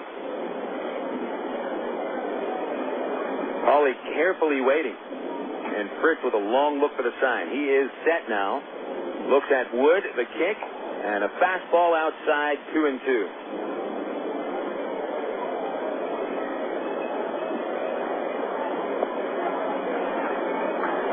Travs won yesterday, although they trailed by 3 after the third inning. Today they have a 1-0 lead and a chance to add. 2-2 to Pauley. Slider outside. Fritz babied that pitch a little bit and tried to guide it towards that outside corner. Missed his spot. He's gone full once again. Already the 5th full count for Ben Fritz. Here's the 3-2. Runners go. Foul ball right over the broadcast booth. Yesterday there was a foul ball that hit the broadcast window. Forgot to bring my catcher's mask today. Pauley fighting to try to bring home a run. Runners get a head start. No one held on. Fritz kicks with a payoff. Pauley hits a pop-up right on the infield. It'll blow towards the left side over to the dugout. Kurt Suzuki makes the catch on 1 foot while leaning over the Arkansas dugout, and that'll end the 4th inning. So the Travelers strand a couple of men. They got 2 base hits. 1 base hit, 2 men left. And heading into the bottom of the 4th, it's 1-0 Travs on Air America Little Rock, 1380 KDXE. An Arkansas Federal home equity loan has a 4-month fixed rate as low as 4.5% annual percentage rate with absolutely no fees. And you can access your loan with Arkansas Federal's new Visa Platinum credit card. Apply online at afcu.org or call 982-1000. A home equity loan with a 4-month fixed rate as low as 4.5% annual percentage rate with absolutely no fees is available today at Arkansas Federal. And you can use your Visa Platinum credit card to access your loan. Apply online at afcu.org or call 982-1000. Coca-Cola, this is Mitchell. My friend's brother is a molecular biologist, and he was saying the only way you could have gotten Coke Zero to taste like the regular Coke was to engineer it in space. I would not. Well, no, but think about the whole zero factor, like zero gravity. It makes perfect sense. Zero is for the 0 calories. Just stop pretending that you don't engineer Coke Zero in space. Can you do that? I wish I could speculate on that, sir. The next launch. I just want the time for the next launch. Coca-Cola Zero. Real Coke taste. 0 calories. For 30 seasons, Jim Elder was the radio voice of the Arkansas Travelers. Fans knew him as the human encyclopedia of sports knowledge from baseball to horse racing to football. Jim knew it all, but Jim Elder was about much more than sports. He also loved to help kids, and that's why his friends and family started the Jim Elder Good Sport Fund. The fund helps organizations that teach kids about life through sports, like Park, RBI Baseball at Lamar Porter Field, the First Tee, Arkansas Sheriff's Youth Ranch, and kids clinics with the Arkansas Travelers. Jim Elder's legend will live on in Arkansas through the Jim Elder Good Sport Fund. See them online at jimelder.org. You're listening to Arkansas Travelers Baseball. Moving into the bottom of the fourth here at Citibank Ballpark. Phil Elson with you on Air America Little Rock 1380 KDXE. Join us again tomorrow as the Travs and the RockHounds battle in the third game of this 4-game series. First pitch at 6:30. Airtime 10 minutes after 6. Pitching matchup tomorrow night is Chris Hunter of the Travs, 1-4 right-hander and a 7.20 ERA. Ray Aguilar for the RockHounds, 3-3 left-hander, 3.23 earned run average. Rafael Rodriguez has carried a 1-0 lead into the bottom of the fourth. Starts the inning with a called strike to Eddie Cornejo. Cornejo was at the plate when Kurt Suzuki was caught stealing to end the third inning by Bobby Wilson. 0-1 pitch on the way. Cornejo hits it up the middle, but caught by Rodriguez on one bounce. Underhand flip to first base, and he records the out, 1-3.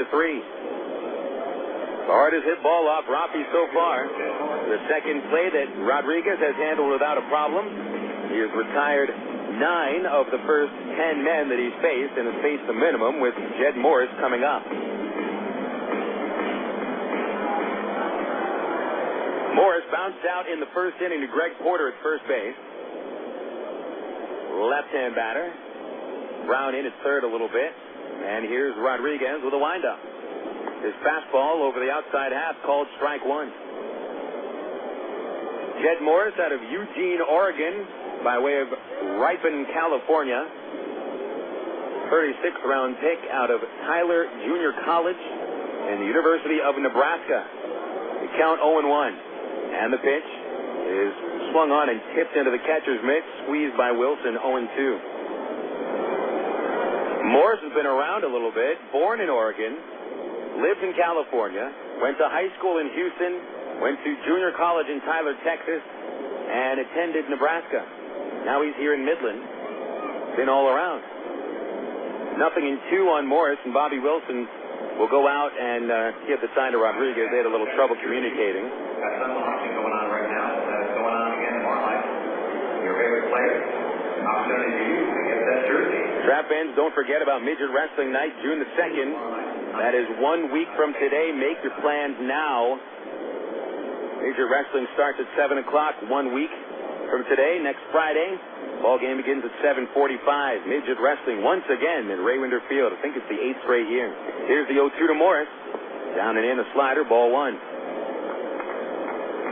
Trav's painter's caps to the first 1,000 paid adults on Saturday, courtesy of Coca-Cola and KATV. And the Jim Elder Good Sport Fund Kids Clinic Sunday, June the 4th. Rodriguez going for his second strikeout.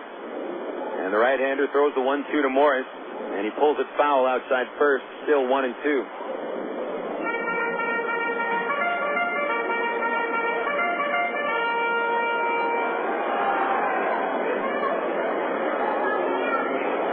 It's the longest that Rodriguez has carried a shutout as a Traveler pitcher.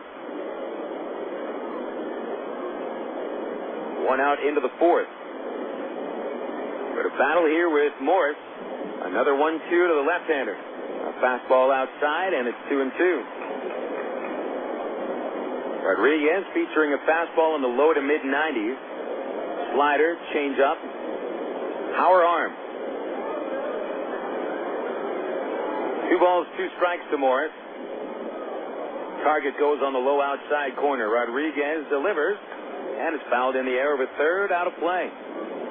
Travs are positioning Morris to left field. David Gates is pretty close to the foul line, maybe 25 feet in fairground. Center fielder Bacon shallow and positioned towards left. Matt Pauley in right field, normal position. With that wind blowing across the outfield right to left, it puts Gates closer to that corner. Here's a 2-2 pitch. Check swing. Strike 3, said plate umpire. But Bobby Wilson blocked it, stepped outside the line, throws to Porter at first base, and Porter brings it in for the strikeout. 2 gone. Second strikeout for Rodriguez. 2-3 on the putout. Plate umpire told Morris that he went around on a check swing. Wilson blocked the ball, and it rolled to the right. He looked to the left. But still, Bobby did not hesitate. He never seemed to panic. He very calmly picked up that ball. Still had plenty of time for the out. So, 2 outs in the fourth. Travis Buck stands in. Here's the pitch from Rodriguez. Buck turns away from a slider inside 1-0. Buck yesterday, 3 for 5, raising his Texas League average to 302. No homers at Double-A. He did 3 at Single-A Stockton. A 1-0 pitch comes to Buck. Low, and it's 2-0. Buck, possibly the top prospect on this ball club. The A's love his athleticism and quick hands. Still waiting for the power to come around. 2-0 count on Buck. Rodriguez delivers, and it's low, 3-0. Buck selected out of Arizona State by the A's between the first and second rounds. Hit about 360 between 2 levels last year. The 3-0 pitch right down the middle, 3-1. Andre Ethier, last year's Texas League Player of the Year, starting Midland outfielder from last season, traded to the Dodgers. And so that may say a little bit on how the A's feel about Buck and his ability to get to the majors quickly. 3-1 pitch, pulled on the ground through the right side of the infield. And Travis Buck collects the first base hit of the night for the Midland RockHounds. A 2-out single in the fourth inning. So Rodriguez had only allowed 1 base runner out of the first 11 men he faced. And then a 2-out single to Buck will bring up Vasily Spanos.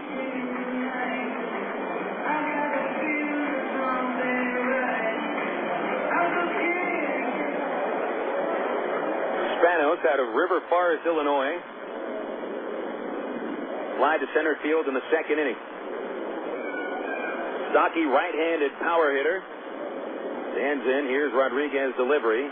Throws it outside for ball 1. 1-0 Travs, bottom 4. Rafael Rodriguez so far with his best outing of the season.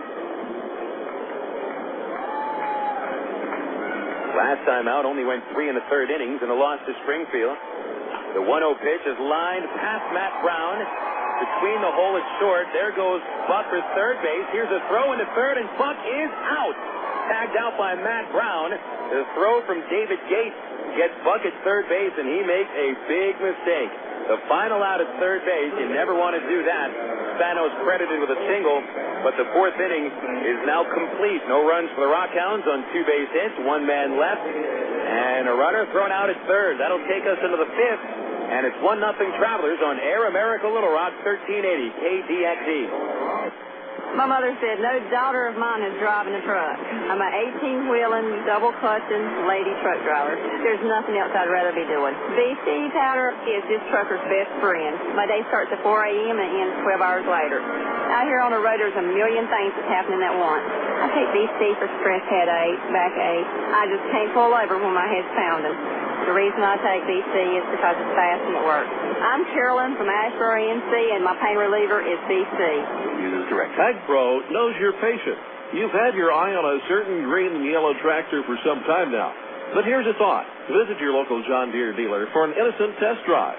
Sit in that yellow seat and feel that rugged quality. Then run the numbers. You may find you've underrated the value of a John Deere and overrated the value of patience. After all, nothing runs like a Deere.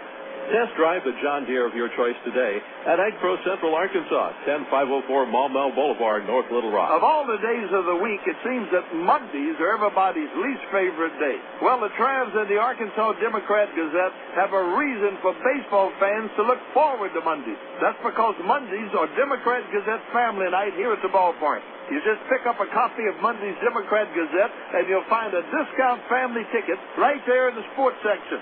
That's right. It's a coupon that admits the whole family for just $2 a person. Hey, Mondays don't sound so bad anymore. You're listening to Arkansas Travelers Baseball. Texas League All-Star Game is less than 1 month away, and you can pick up your tickets at the Ray Winterfield box office for the Texas League All-Star Game on June the 20th. $8 box seats, all ages. General admission prices, $3 for kids 14 and under. Adults, $6. Arkansas Federal Credit Union, the official sponsor of the Texas League All-Star Game, and you can apply online at afcu.org or call 982-1000. Big cloud continues to come over the first base seats. As we head into the top of the fifth inning, it's 1-0 Arkansas. David Gates to lead off versus Ben Fritz. Delivers the first pitch up high, and it is 1-0. Gates recording the outfield assist at third base to end the bottom of the fourth. Cuts and misses at a high fastball, and it's 1-1. So the Trav outfield. Heads up play by David Gates. Buck tried to catch him off guard with that base hit to left field. Pitch on the way. Called strike on the outside corner to Gator. Gates struck out swinging in the second. The 11th strikeout over his last 17 at bat. Here's the 1-2. Into the dirt, 2 balls, 2 strikes. Gates followed by Espedo, and then Dwayne Bacon. Leadoff batter is reached twice for the Travs. 2-2 pitch. Gates swings, hits a high fly ball into center field. Allegra drifting into the left field gap a little bit, gets underneath it and puts it away. And David Gates is out number 1.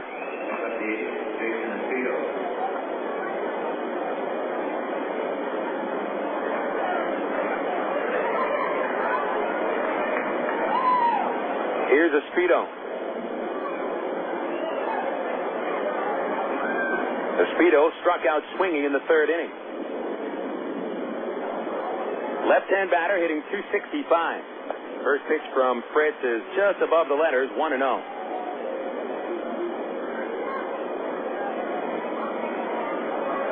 On deck, Dwayne Bacon.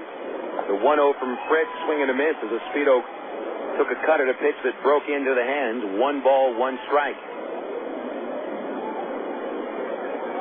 Travs up 1-0. You're in the fifth inning, and Espedo with a mile-high pop-up. Shallow left center. The wind will blow it to the infield, and Eddie Cornejo comes in and makes the catch on the infield dirt at short. And there's 2 outs. It's 4 men set down in order by Ben Fritz. Bacon up to the plate next for the Travs.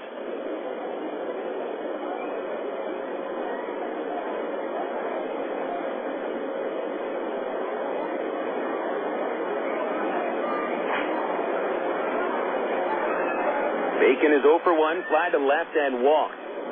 Batting from the left side, he delivers. And it's a strike on the outside corner, 0-1.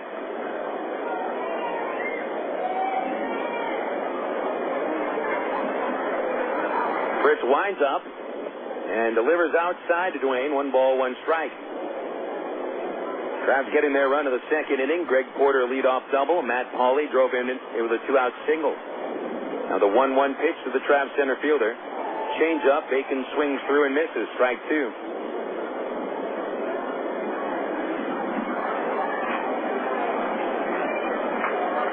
Fritz has recorded 4 strikeouts. The 1-2 to Bacon fouled straight back.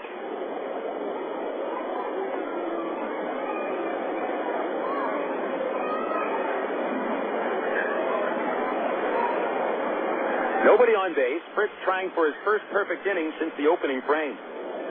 1-2, line drive to center. Turner going back, and he's there. He makes the catch. And the fifth inning is complete. The Travs go down in order. That'll take us to the last of the fifth. It's still 1-0 Arkansas on Air America Little Rock, 1380 KDXE. You know, to become the best barbecue restaurant in Little Rock, it takes dedicated people like us here at the Pig and Chick that are willing to wake up with the pigs to make sure that we bring home the best of the best in them hogs. Now, it's not the job for everyone, but you got to do what you got to do to make sure that every day is the best dang hog day ever. And here at the Pig and Chick, it's always the best. We slow cook our barbecues daily, making sure that it's lit, hugging good. Heck, we're known as the Great American Barbecue House here in Little Rock. We're also known around these parts as having the best dang catfish anywhere. So no matter what you're in the mood for, ribs, catfish, chicken, here at Pig and Chick, you'll always get the best meal in town. So come join us for lunch, dinner, or even let us cater your next event. Here at Pig and Chick, we take catering seriously, and we're going to make sure that your event is a huge success. Pig in or pig out at Pig and Chick, located at 7824 JFK in Sherwood. Call us for takeout at 834-5456. And it's the same number for catering, 834-5456. Here at Pig and Chick, people start pigging out at 10:30 a.m. daily and don't stop till 9 p.m. Oh, by the way, did I mention the catfish? Emergency hotline, can I help you? Yes, I need help. All right, sir, what's the problem? I can't taste my beer. I feel it in my mouth, but there's no taste. Okay, sir, this is what I want you to do. Put the bottle down and step away from the beer. Okay. Walk straight to the corner store and pick up a 6-pack of Miller Lite. Okay. Don't worry, it's going to be all right. Next time, try the light beer that actually tastes like beer. Great tasting, less selling Miller Lite. Miller, good call. Miller Brewing Company, Milwaukee, Wisconsin. You're listening to Arkansas Travelers Baseball. Traveler Baseball moving into the bottom of the fifth inning here at Citibank Ballpark on Air America Little Rock, 1380 KDXE, and the official website of Minor League Baseball, minorleaguebaseball.com. A 1-0 score going into the bottom of the fifth inning. Been that way ever since Matt Pauley put the Travs ahead with a second inning RBI single to plate Greg Porter. Matt Allegra leads off for the RockHounds here in the bottom of the fifth against Rafael Rodriguez. Rodriguez had set down 11 of the first 12 men that he faced, but then gave up singles to the last two batters of the fourth inning. Travis Buck had the first base hit, a single to right. Vasily Spanos then hit a line drive single to left, but Buck was thrown out at third base, attempting to advance on David Gates. Here's Allegra, who grounded out. Back in the second inning, right-hand hitter, and a pitch on the way. Down and outside for a ball. We've got a heavy cloud cover overhead now, and the sun coming from over the first base seats where there is no cloud cover. It's a storm cloud brewing up above, but we have no rain. Here's the 1-0 to Allegra. Fouled it off the right side, and out of play, 1 ball, 1 strike. Center field and right field in the sun. The roof casting a rather large shadow that takes up the entire infield and all the way into the left field corner. So Rodriguez in the shadows, as is the hitter. A 1-1 count. Rafael winds up. Home. And Allegra swings and fouls it over the right side. Same spot as the last foul ball. Strike 2. Checking the only final in the major leagues today, the Chicago Cubs had a 4-1 lead after the sixth inning against the Braves. So the Cubby bullpen blew it. Braves rallied for 3 in the ninth, and Atlanta wins 6-5. A 1-2 pitch from Rafi. Swing and a miss, and Allegra is the third strikeout victim for Rafael Rodriguez. Second batter swinging. That'll bring up Kevin Melillo. Freddie Bynum went deep for Chicago, a former Midland player from 2003 and 2004. Traded over to the Cubbies. Mike Remlinger got the win. Ray the save for Atlanta. Ryan Dempster blows the save and drops to 0-3. The batter Melillo tapped to the mound in the second. Here's a pitch through the legs of Bobby Wilson. Low, ball 1. The other games in the majors in progress. Pittsburgh just finished a 7-run fourth inning against Houston. It's 9-4 the Pirates after 4. Craig Wilson, Jason Bay, and Jose Castillo all homered in that fourth inning. The 1-0 is hit down the first base line, foul on the ground, strike 1. Morgan Ensberg going deep for the Astros. Houston third place, 6.5 in back of the Cardinals. Houston has lost 3 in a row. The Pirates have dropped 4 straight. Milwaukee over Philadelphia 4-3 at the 6th inning. Billy Hall homering for the Brewers, his 11th. Pat Burrell for the Phils, his 13th. 1-1 pitch is fouled at the plate by Melillo, strike 2.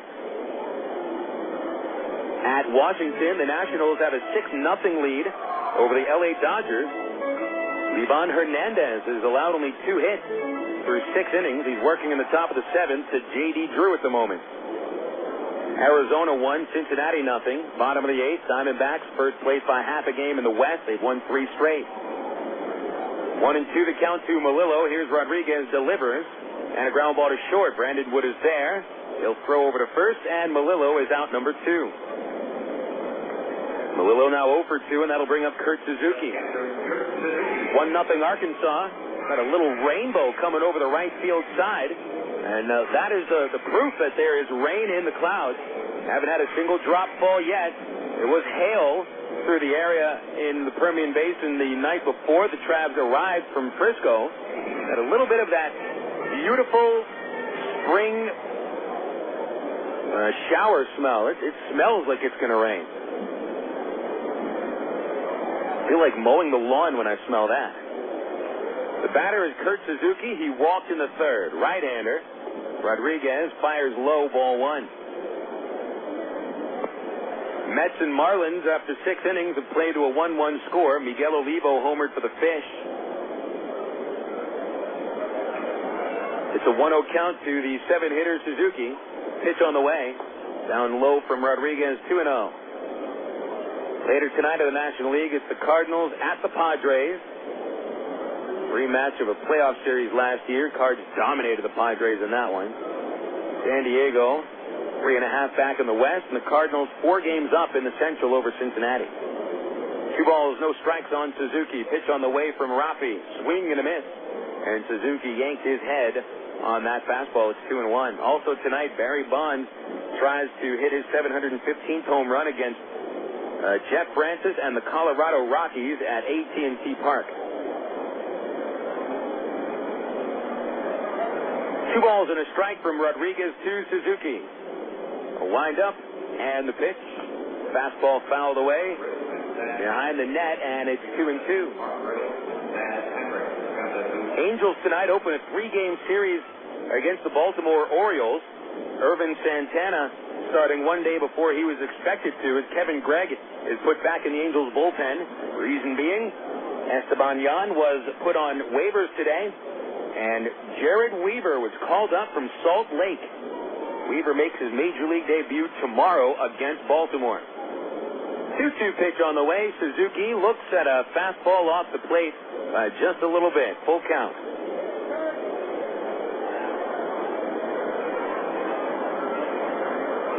So Weaver makes his Major League debut at home, near his hometown, on a Saturday night. What a time to do it. He'll be pitching against Eric Bedard. 3-2 pitch. Ball 4, low and outside. Slider, and Suzuki takes his second walk of the day. Only 2 walks by Rodriguez over 4 2/3 innings, both of them allowed to Suzuki.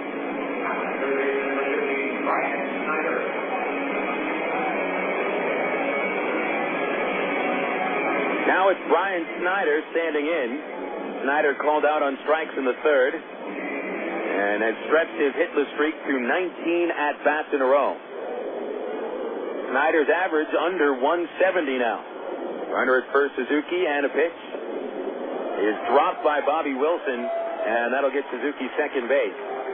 It was an inside fastball. There'll be a pass ball charge to Wilson. Very rare pass ball for Bobby Wilson as well, who's been about as strong as any catcher in the Texas League this year.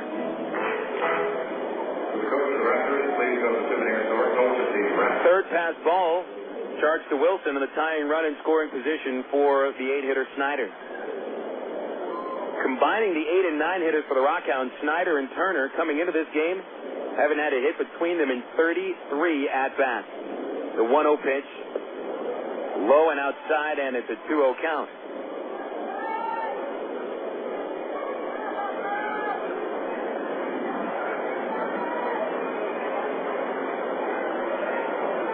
Travs up 1-0, but the RockHounds threatening here in the fifth. Their second man to second base. 2-0 pitch, low and away. Wilson fires to second, but can't pick Suzuki off. Rodriguez has missed with 3 in a row to the 8-hitter, Snyder, and Lloyd Turner waiting on deck.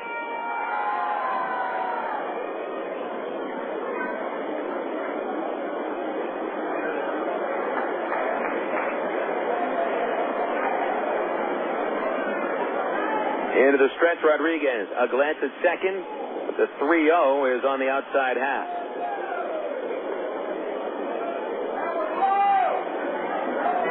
Rodriguez was sure not to put it right down the middle of the plate, because a lot of times you will see batters go after a perfect 3-0 pitch right down the middle. But Snyder, who was walked 20 times this month, been on base more times with walks than hits. 3-1 pitch. Fouled it back, and it's 3-2. Snyder in the month of May, 3 hits and 20 walks. In fact, he's taken a RockHound best 32 free bases, but hitting only 170. Here's a 3-2 pitch. Ball 4 outside. Third walk allowed by Rafi, second in a row.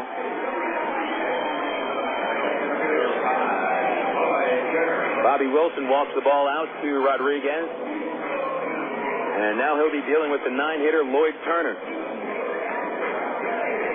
Ken Patterson emerges from the dugout. And the Traveler pitching coach will go speak to Rodriguez as well. Patterson gets the credit for the win yesterday,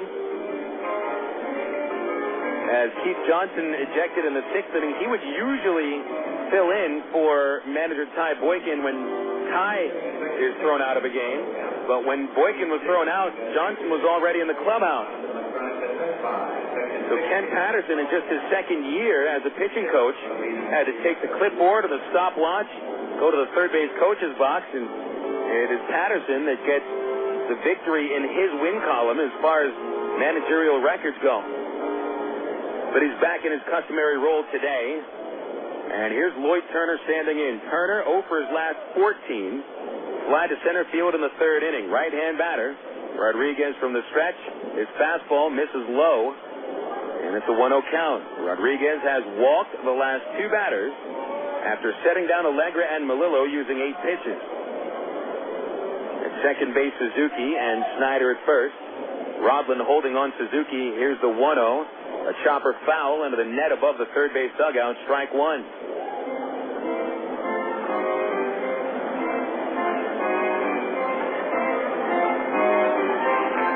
The lineup that Vaughn Hayes has put together today is certainly expecting something out of his 8 and 9 hole hitters, each of them on long hitless slumps.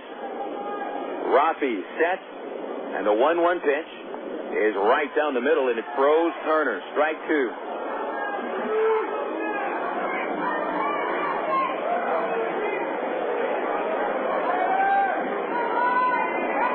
Turner's driven in 12 runs in 38 games this year. Rodriguez trying to protect a 1-0 lead through 5 innings.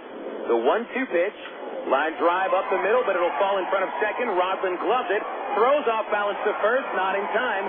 It'll be bases loaded with 2 outs on an infield single by Lloyd Turner. Good thing that Rodland got to that ball, because if he didn't, then Suzuki had home plate without any throw. So Rodriguez keeps the 1-0 lead, but it's still in jeopardy. Not only the tying run at third base, but a go-ahead run at second for the leadoff batter, Eddie Cornejo.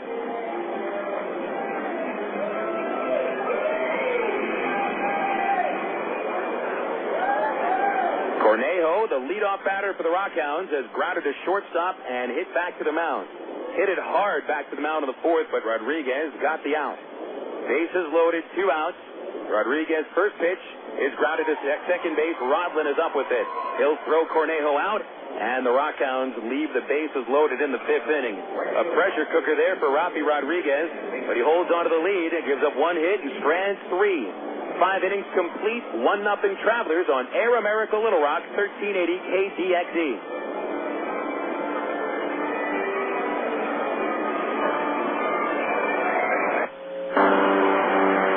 incident involving a large truck. It can cause a lot of damage. If you're injured, you need a law firm that knows what they're doing. And while facts differ and results vary, we've had a verdict as large as $12.5 million in a single tractor-trailer case. Put this experience on your side. Call us at Gary Eubanks & Associates. We'll win your case, or you don't owe us a dime. 1, 2, 3. We're at the supermarket checking out shopping lists. Oh, here's mine. Let's see. Milk, cheese, yogurt, ding, ding, ding. Oh, do I win? Well, actually, you probably lose. What? Lose inches. Oh. These studies show that people following a proper reduced-calorie diet that included 3 servings of milk, cheese, or yogurt every day had better weight loss results and trimmed more from their waistline than if they just cut calories alone. So eat 3 cool, creamy servings of milk, cheese, or yogurt a day. Wow, I consider that a win. Have you had your 3 today? An Arkansas Federal Home Equity Loan has a 4-month fixed rate as low as 4.5% annual percentage rate with absolutely no fees. And you can access your loan with Arkansas Federal's new Visa Platinum credit card. Apply online at afcu.org or call 982-1000. A home equity loan with a 4-month fixed rate as low as 4.5% annual percentage rate with absolutely no fees is available today at Arkansas Federal. And you can use your Visa Platinum credit card to access your loan. Apply online at afcu.org or call 982-1000. You're listening to Arkansas Travelers Baseball. 5 innings complete, heading into the top of the 6th inning. The 1-0 score. The Arkansas Travelers leading the Midland RockHounds. Phil Elson with you as we get into the top of the 6th inning. It'll be the number 2 hitter, Eric Rodland, leading off against Ben Fritz. Fritz has set down the last 5 batters he's faced, and over 5 innings has struck out 4, allowing the 1 run on 3 base hits.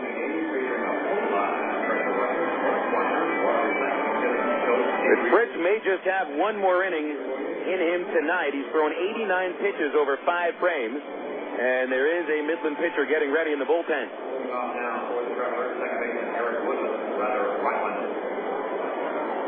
Here's Rodland, who's 0 for 2. Eric is grounded out and struck out. Fritz comes set. He'll wind up and deliver the first pitch of the inning. Rodland will take a low breaking ball. Wood and Porter will follow. We'll check Texas League scores this inning on the Southwest Airlines out-of-town scoreboard. 1-0 to Eric. Fly ball, shallow left center, dropping a base hit. Leadoff single for Eric Rodland, and the league's leading hitter gets his first base hit of the night. Rodland hitting .343 at the start of the game, and now he's 1 for 3. Checking those scores now. Springfield, who started today with a 2-game lead over second place Tulsa. The Cardinals got a home run from Juan Richardson, his 7th, and it's 2-0 Springfield after 3 innings over Frisco. Here's Brandon Wood. Wood doubled last time up. Pitch on the way, called strike at the knee. San Antonio leading Wichita 2-0 in the 3rd inning. Missions won yesterday 1-0 with only 1 base hit. Wood 1 for 2. Right-hand batter. Rodland at first base. A pitch hit in the air to left field. Into the gap going Buck at the warning track. At the wall, he'll leap, and it hits the top of the fence. Rodland on his way to third base. The stop sign is up, and Wood has his second double of the night. Folks, it didn't look like Brandon hit that ball very well at all, but it got into the jet stream, which is blowing across the outfield now right to left. And it kept blowing and kept traveling and going, and the next thing you knew, it was off the very top of the outfield wall, just a couple more feet, and Wood would have circled the bases. So as it gets darker with the cloud really sort of encompassing the ballpark now, a very dark rain-filled cloud that hasn't dropped anything yet, Greg Porter steps in with runners at second and third, no outs, and the middle infielders back. First pitch to Porter, had to duck away, and it's 1-0. Porter's doubled and scored in the second before being called out on strikes in the 4th inning. First baseman Spanos 1 step behind the line. Here's a 1-0 pitch, and it's on the inside corner. Fritz gets a strike, 1-1. Porter called out on strikes his last time up, and so his idea of the strike zone a little different than our plate umpires today. Now the 1-1 comes to Porter. Swung on, fly ball, shallow left center. It's Buck camping underneath it. He makes the catch. Rodland will try to score. The throw coming home, and it's not in time. Rodland sort of dances around the tag of Suzuki. Suzuki had to come up the third base line to field the throw. Rodland scores on the sacrifice fly, and just as important, Brandon Wood also advances on the play. So Porter is credited with a sacrifice fly to left, RBI number 23 for Porter, and that makes it a 2-0 Travs lead. The pressure remains on Fritz. With Wood at third base and only one out, it'll be Matt Brown coming up. Not a bad throw by Buck, a little bit up the third base line, by about 4 feet. If he had the throw right to the plate, it would have been in time to get Rodland. Eric saw that Suzuki was coming towards him up the line and kind of danced around him instead. So here's Matt Brown, still looking for that first RBI now in 76 at-bats. Pitch on the way. Belt-high fastball looked at it, 0-1. Brown thought he had an RBI when he ripped a pitch down the third base line of the fourth, but it was called foul after the umpires talked about it. 0-1 pitch is down and away, and it's 1-1.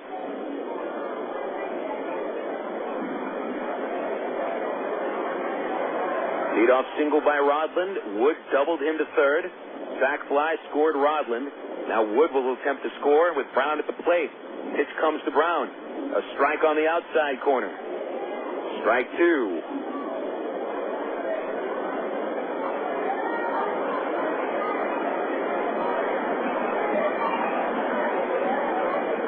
Brown out of the box. Circled around the batter's area. Gets back in, knowing he's got to put the ball in play here with the infield in. Fritz comes home. Brown reaches out and pokes it back into the screen.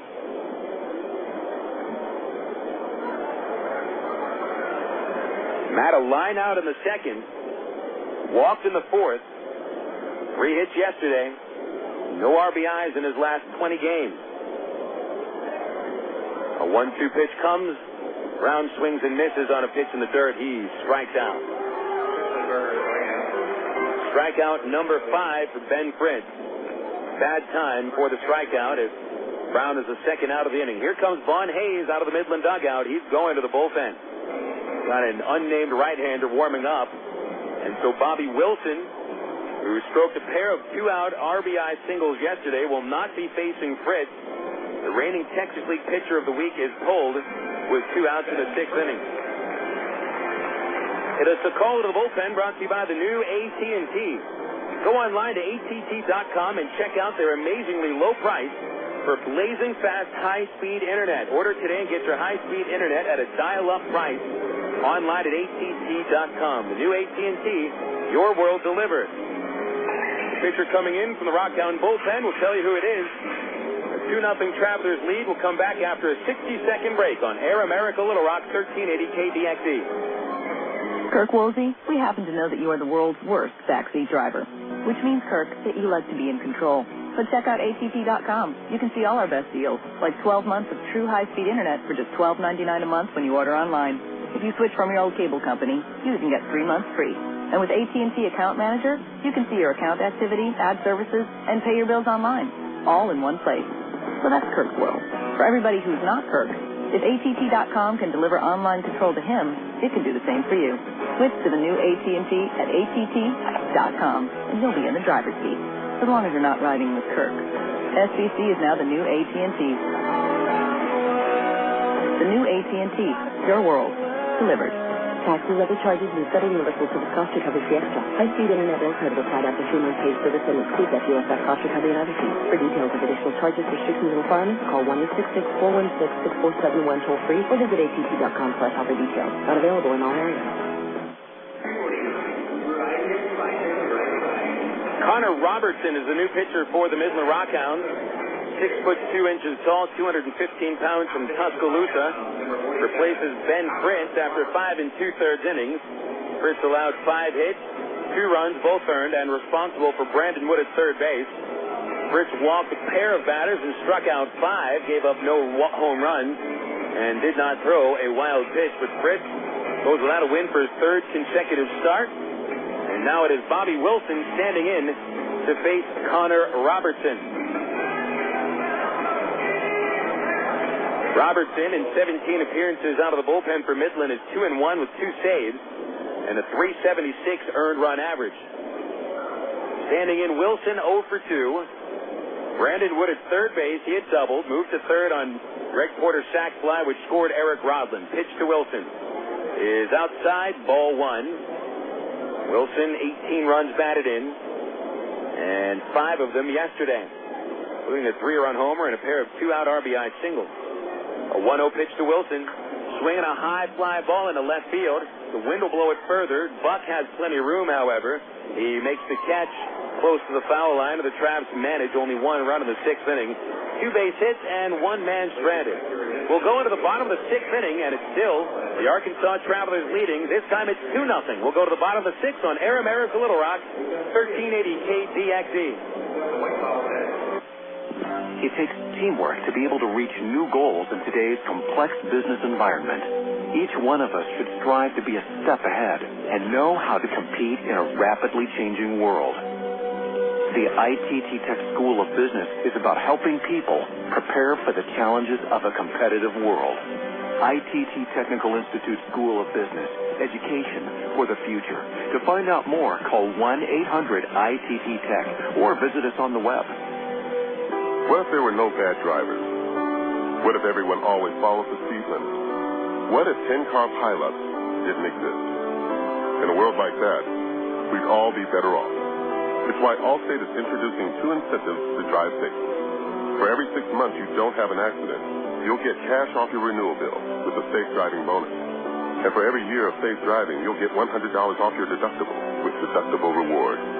Another year, another $100 off. Up to $500. But it's not just about saving money. Safe driving also saves lives. It's time to make the world a better place to drive. That's Allstate, Dan. Are you in good hands? Get Allstate Your Choice Auto Insurance today. Call a local Allstate agent or 1-800-ALLSTATE. You can get $100 off your deductible the day you sign up. Features are optional and subject to terms, conditions, and availability. Deductible rewards apply to collision coverage. Patent pending. Allstate Property and Casualty Insurance Company and Allstate Fire and Casualty Insurance Company, Northbrook, Illinois. Faithfully chronicling the Bush administration implosion. Air America Little Rock. 1380 KDXE North Little Rock. Bottom of the 6th inning, and the Travelers still leading, but now it's a 2-0 score. Arkansas managing 1 run in the 6th inning as Greg Porter sacrifice fly brought home Eric Rodland. The Travs had Brandon Wood at third base and 1 out and could not score him.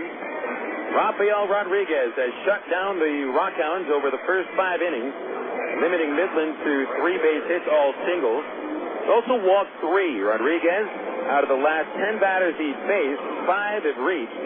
But he's also had a man thrown out at third base and stranded 3 men in the 5th inning. Rafi will face the number 2 batter, Jed Morris, who started today on a 6-game hitting streak but has gone 0 for 2. Left-hand batter, Rodriguez, looking for the sign. He delivers the first pitch of the inning. And Morris slaps it foul over the third base roof for strike 1.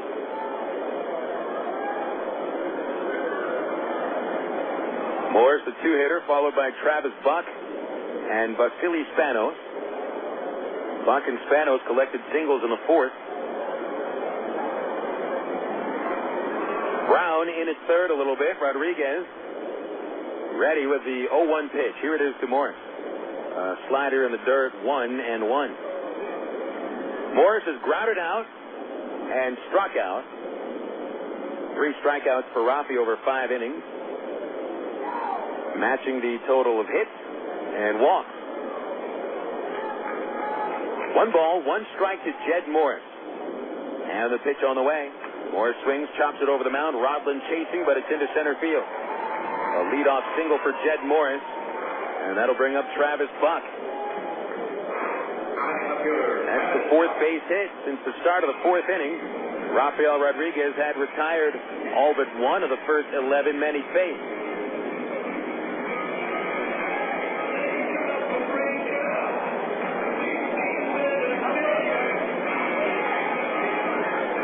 Here's Travis Buck, hitting over .300 with a 1 for 2 effort tonight.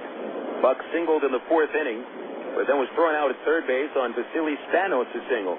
Pitch on the way to the lefty.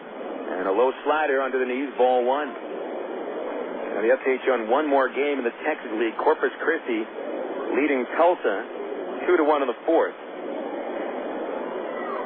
Here it's 2-0 Trav. Sixth inning. And a throw to first base, sending Morris back on his chest. Morris with a single, now in a 7-game hitting streak. Nobody warming up in the Traveler bullpen. There's another throw over by Rodriguez. And he chases Morris on a dive back in.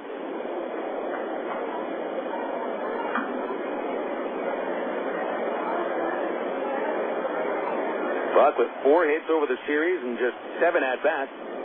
Pitch to him, ground ball to Porter. Takes it, throws to second base for a force out. Wood back to Porter for the double play. 3-6-3. Porter becoming quite adept at turning that 3-6-3 double play, which is one of the tougher plays for a first baseman to make. So that erases the single by Morris and brings up Spanos with the bases empty and 2 outs.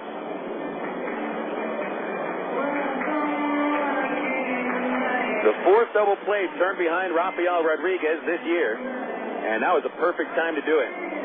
After a leadoff single, holding on to a 2-run lead. Now Spanos singled last time up at the plate, 1 for 2, right-hander. Rodriguez pitch is cut on and missed as Spanos was fooled on a slider and tried to hold back. 0-1.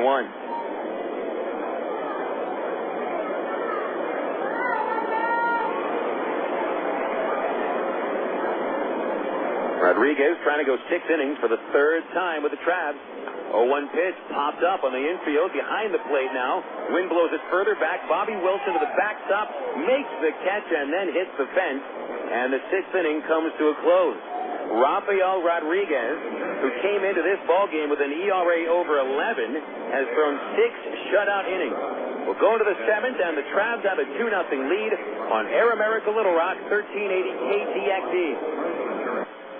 Make your plans now to see the best racing under the lights at Texas Motor Speedway, June 8th, 9th, and 10th. You won't want to miss another incredible finish like this one from 2002. Here we come once again. It's going to be the line. The winner's going to be Sam Hornick Jr. by 96 thousandths of a second. The Oak Creek Homes qualifying day for the IRL and the NASCAR Craftsman Truck Series will be Thursday, June 8th. On Friday, June 9th, David Starr, Dennis Setzer, Todd Boda, and the rest of the Craftsman Truck Series will go door to door and heat up the asphalt in the Sam's Town 400. But the weekend would not be complete without the fearless drivers of the Indy Racing League at speeds over 200 miles per hour in the Bombardier Learjet 500 Saturday night, June 10th. Could it be Dan Weldon, Sam Hornish Jr., Tony Kanaan, or Danica Patrick claiming the Texas victory? Don't miss the action under the lights. Call 817-215-8500 or visit TexasMotorSpeedway.com. Texas Motor Speedway, celebrating 10 years strong. Do you have an interest in broadcasting, enjoy baseball, and are looking for a part-time job opportunity? Well, maybe we have what you're looking for. KDXE AM 1380 is the home for Arkansas Travelers baseball, and we need to add to our staff of board operators for Travelers games. Your responsibility will involve the process of putting Arkansas Travelers games on the air. The work schedule includes weeknights and weekends shared with other staff board operators. No experience in broadcasting is necessary, and learning our system for game broadcasts is easy. If you're interested, give us a call at 501-221-1380. That's 501-221-1380. You're listening to Arkansas Travelers Baseball. 6 innings in the scorebook here at Citibank Ballpark. The Arkansas Travelers leading 2-0 over the Midland RockHounds in a pitcher's duel. Totals for the Travs: 2 runs, 5 hits, no errors, and 4 men stranded. And for the Midland RockHounds, no runs, 4 hits, no errors, and 4 men stranded. Rafael Rodriguez has thrown 6 shutout innings, and the Travs come into the 7th with Matt Pauley leading off against Connor Robertson. Robertson's first pitch of the inning is outside for a ball. Connor faced 1 batter in the 6th inning, getting Bobby Wilson to fly out. Pauley delivered an RBI single in the 2nd and fouled out in the 4th. Left-hand batter, 1-0 pitch from Robertson down low, 2-0. Checking Major League scores on the Southwest Airlines scoreboard. We got a final from Cincinnati where Arizona wins 3-0. A 7-hit shutout thrown by Brandon Webb. 2-0 to Pauley as a strike over the outside corner. Webb, possibly one of the top pitchers to come out of the Texas League over the last few years. Pitched with El Paso back in 2003. A 2-1 pitch comes to Pauley, and he pops it out of play over the left side, 2-2. Webb now 8-0 with a minuscule earned run average of 216. And he wasn't even the top pitching prospect on that 03 Diablo Ball Club.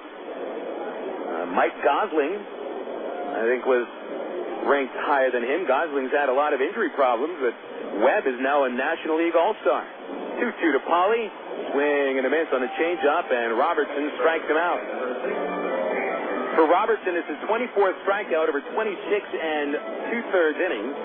Walked 9, allowed 11 runs for a 3.76 ERA. So he faced two batters and set them both down. Ben Fritz gave up both runs over 5 2/3. 5 hits, 5 strikeouts, 2 walks. David Gates will now step in. Gates is 0 for 2. He has struck out, line to center. Here's Robertson with a windup and a pitch. Gates will take a heavy fastball right down the pipe for a called strike.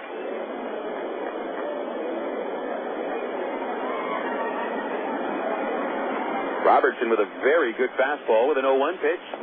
Slider, swing and a miss by Gates, strike 2.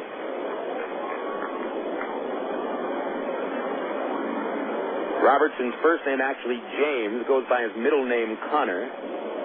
31st round pick in 2004. 0-2 pitch to Gates. Line drive to center field, hooking away from Turner, but he comes in and makes the catch. And that's out number 2. Gates had some English on that ball. That was a slider that he hit off his bat. And it was headed towards the right portion of center field. Then it hooked towards the middle of center, and it almost fooled Turner, who's usually an infielder. But he still was able to make the play. 2 outs, and Jason Espino standing in. Espino is 0 for 2 and 1 for 14 on the road trip. Here's a pitch. Left-hand batter takes a dirt ball, 1-0.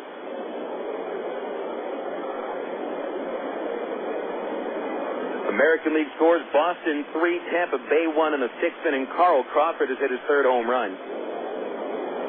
The 1-0 pitch comes to Espino. It takes a strike. It's a ball and a strike. Detroit just finished off Cleveland 8-3. And the Tigers are 20 games over 500. They won their 7th straight. 1-1 pitch to Espino. Swinging a ground ball up the middle. It's a base hit into center field. And Espino with his first base hit of the series. It's the Travs' 6th base hit tonight.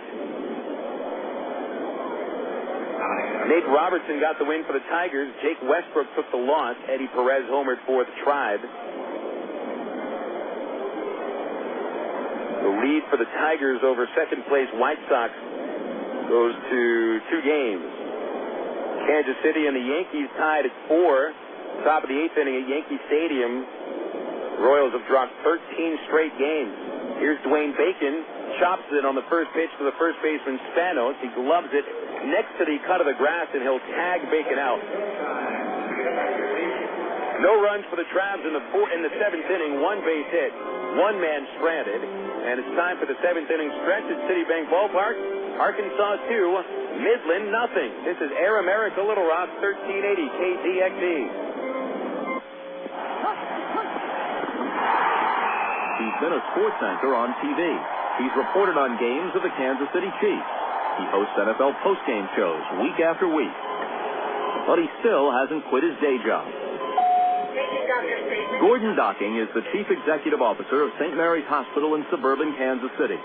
He's distinguished himself nationally as an innovator in healthcare, impacting the design of the hospitals of tomorrow. But before he was CEO, he was a master's degree student at Webster University. Today, he's an achiever in many walks of life. I'm Bob Costas, member of the board of Webster University. All Webster campuses around the world share the same belief. Education is more than just a degree. It's real knowledge for real-world success.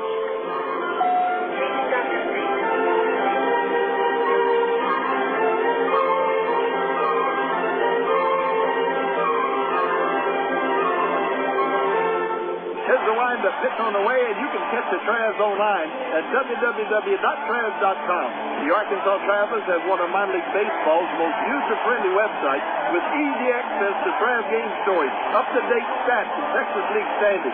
You'll be informed about the Travs online at Travs.com. Purchase tickets, Travs souvenirs, listen to the game. Hey, if you could buy hot dogs and popcorn on the website, strike, it'd be like coming to the old ballpark. See us online, www.trans.com. You're listening to Arkansas Travelers Baseball. 1-0, 2-0, Travs leading in the bottom of the 7th inning.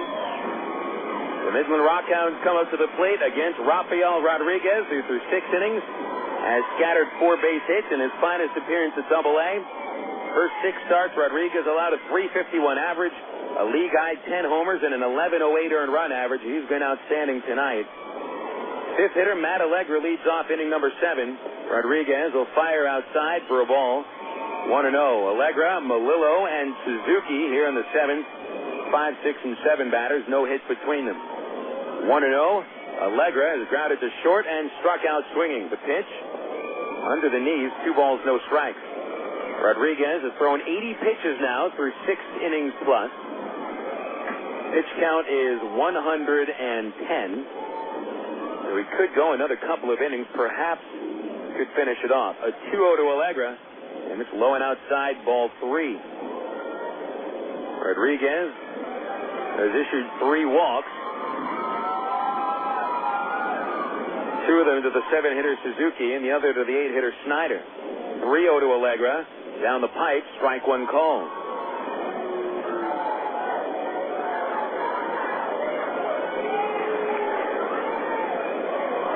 Don't want a lead-off walk here in the 7th with a 2-run lead. 3-1 pitch inside, and it's his 4th walk of the night.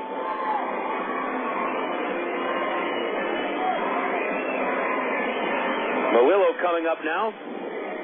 Kevin Melillo almost hit a game-winning home run in the 11th inning last night off of Rich Thompson. He smacked a drive over the right field fence, but it hooked foul just before it got to the foul pole. Melillo ended up grounding out to Eric Rodland, and the Travs won it 8-5. Brown creeps up at third base. Melillo is 0 for 2 with a couple of groundouts. Pitch on the way, swing, and a pop-up over the third base dugout, strike 1. Rodriguez has had 1 double play turn behind him tonight. That was last inning. Travis Buck hit into a 3-6-3 double play. Melillo did a couple of ground balls today. He's hit into 4 double plays on the season. 0-1 pitch, popped up behind the plate. Does Wilson have a play? Wind blows it out of play. And it actually blew it all the way to the roof. That pop-up started in front of the plate. Maybe between the mound and the batter circle. But this strong breeze, which started at 25 miles an hour at the start of the game, which is coming even harder now, blew it all the way at least 90 feet to the roof. Not much of a chance for Melillo to hit the ball out to right field with that wind coming in. 0-2 the count. At first base, Allegra. No outs. Pitch comes. Ground ball to second base. Rodland gloves it. Throws to Wood. Wood's throw to first base. Not in time. He is safe at first, and Melillo reaches on 1 out. Allegra forced out 4-6. Close one at first base there. If Rodland didn't have to take 1 step to his left, it would have had a shorter throw to second base, and therefore Wood would have had a little bit of extra time. So 1 away to bring up Kurt Suzuki. Suzuki has been on base twice, walking both times, 3rd inning and 5th inning. Travs leading 2-0 in the bottom of the 7th inning, and for the first time tonight, there's action in the bullpen.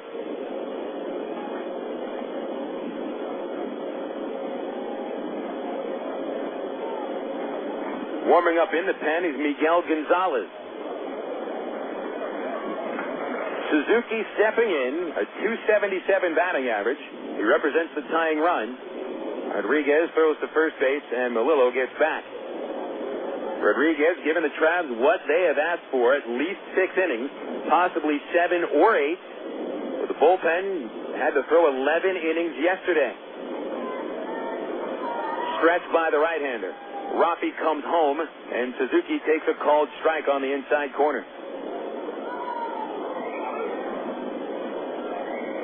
Suzuki last night, 1 for 4 with a double. Driven in 21 runs this year, 13 of them this month. Melillo, a walking lead from first, only 4 steps away.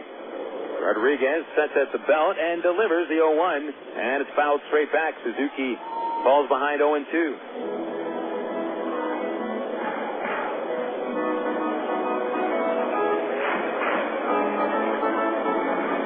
Travs haven't had a starting performance like this one, meaning taking a shutout into the 7th inning all season long. Rodriguez giving the Travs one of the best performances of any starting pitcher in an Arkansas uniform this year.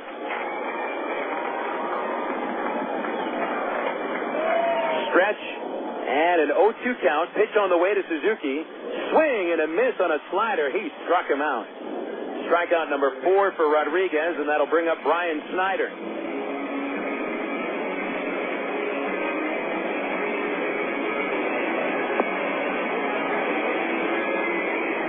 So now you get into the weaker part of the Midland order. Snyder on that hitless slump of 19 straight at-bats. Well, he did take a base on balls in the 5th. 2-0 Arkansas, 2 outs in the bottom of the 7th. Snyder, a right-hander. Rodriguez fires a slider outside, 1-0. This might be the Rodriguez that the fans in the California League watched over 3 starts before his promotion. Pitching with confidence, for the most part pitching ahead in the count. Throwing strikes with his slider and the fastball, fires to first, and Melillo just beats the throw. But the fact that Rodriguez is giving the Travelers his finest start on a day when they desperately needed innings from the starting pitcher, that says a lot about his makeup. It's a 1-0 to Snyder. Here it is. Low, ball 2, 2-0. Lloyd Turner on deck. If you're a big prospect, and Rodriguez is, I think the Angels want to know that he can deliver innings when his team needs them. Be a leader. A 2-0 pitch to Snyder. Inside, 3-0. A dangerous at-bat now. On deck is Turner. Snyder represents the tying run in the 2-0 ball game. Rodriguez offered a leadoff walk here in the 7th. He's walked 4. Snyder walked last time up. Throw to first, and Melillo back in again.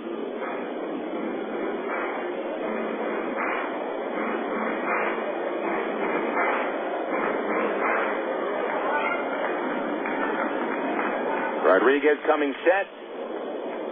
3-0 pitch to Snyder. Right down the middle, called strike 1.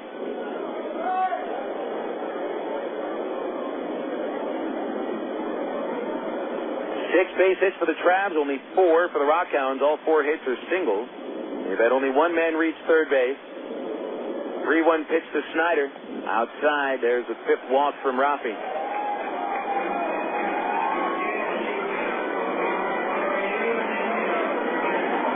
So 2 walks here in the 7th inning with a fielder's choice and a strikeout in between. It seems that Rodriguez may be nearing the end of his rope. Lloyd Turner stepping in.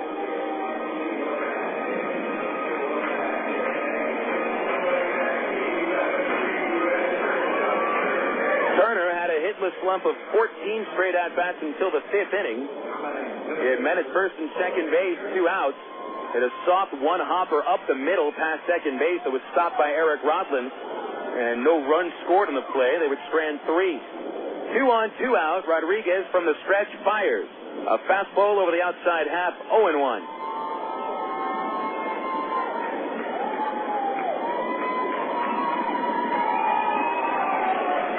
Heavy winds in from right field. Turner, a right-hander, 3 homers, 12 RBIs. 0-1 pitch. Ground ball to short. Brandon Wood moves over, flips to Rodlin at second for the force out on Snyder. And there's another shutout inning thrown by Rafael Rodriguez. No runs in the 7th, no hits. 2 men stranded. 7 innings in the books. 2-0 Travs. Back for the 8th after this on Air America Little Rock, 1380 KDXE. Coca-Cola, this is Mitchell. My friend's brother is a molecular biologist, and he was saying the only way you could have gotten Coke Zero to taste like the regular Coke was to engineer it in space. I would not. No, but think about the whole zero factor, like zero gravity. It makes perfect sense. Zero is for the 0 calories. To stop pretending that you don't engineer Coke Zero in space. Can you do that? I wish I could speculate on that, sir. The next launch. I just want the time for the next launch.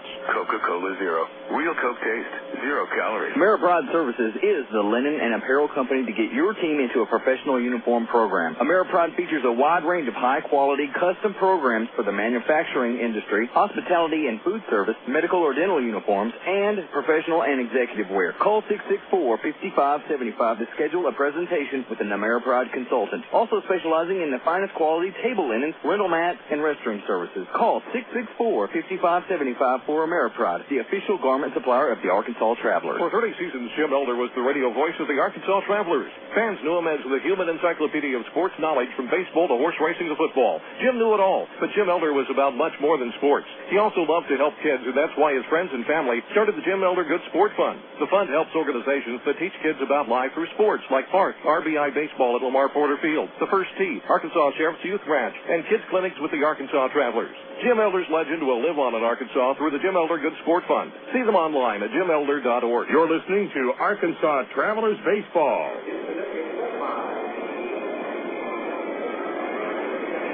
Travs take the 2-0 lead into the top of the 8th inning, and they'll try to build on it with Eric Rodland leading off against Connor Robertson. Rafael Rodriguez with 7 innings of shutout, 4-hit baseball, though he has walked 5. Rodriguez has gotten the big outs when necessary. And here's Rodland to lead off against Robertson. Robertson an inning and a third of relief, allowing just 1 base runner on a single by Espito in the 7th inning. Rodland will take a high outside fastball to start the frame. He's 1 for 3 with a 6th inning single and scored the last Arkansas run on a Greg Porter sacrifice fly. Porter has scored a run and knocked one home. The 1-0, down low, 2-0. Bill Edwards loosening up in the Traveler bullpen. We may see him for the 8th. Here's a 2-0 to Rodland. On the outside corner for a called strike, and it's 2-1. Rich Thompson, I do not believe is available today. He had to throw 3 innings yesterday and got the win in relief. So after throwing that many pitches, Thompson gets today off. And certainly he deserves it. 2-1 to Rodland. Pitch comes down low, 3-1. So who would be the closer by default?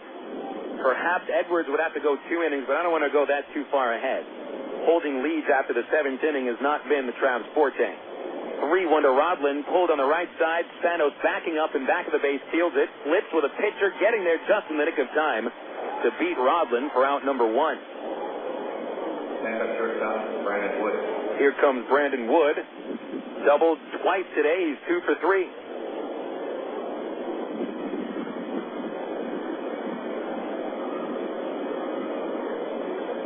Wood semi-responsible for the Travs' second run. After Rodland singled in the 6th inning, Wood hit a fly ball that the wind blew off the left field fence. And that moved Rodland to third, where he scored on the sac fly. Pitch 1 to Wood, outside for ball 1.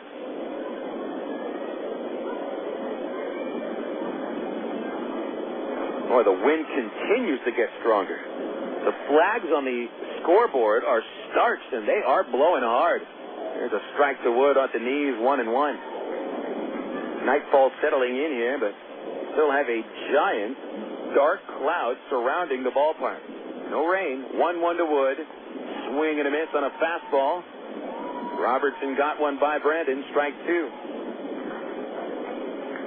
Any minute I'm expecting to see the Wicked Witch of the West fly by on her broom. I mean, this is anything short of a tornado. I mean, we're not at 50-mile-an-hour winds, but it feels like it. 1 ball, 2 strikes. Wood waits. Pitch on the way. Slow curve. Outside. 2-2. Base is empty for Wood. 1 out in the 8th inning. On deck, Greg Porter. 2-2 pitch from Robertson. Popped up. Let's see how far the wind blows this one. Right in front of the plate. Suzuki charging into the backstop, and he drops it. and awkwardly falls down after running into the mesh net up against the backstop. He'll awkwardly get back up now after tumbling down into the dirt. Suzuki is okay.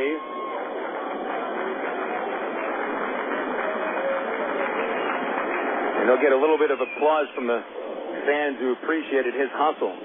I mean, that pop-up started in front of the plate, and it ended all the way in the last row, and yet Suzuki still thought he had a play. And they're showing the replay on the video scoreboard. Suzuki gets a chance to watch himself crumple to the ground like an accordion. So now Wood's back in there. Here's another 2-2 pitch from Robertson. Swing and a miss on a high fastball, and Wood strikes out. 2 gone. Robertson is with 2 men, and here comes Greg Porter.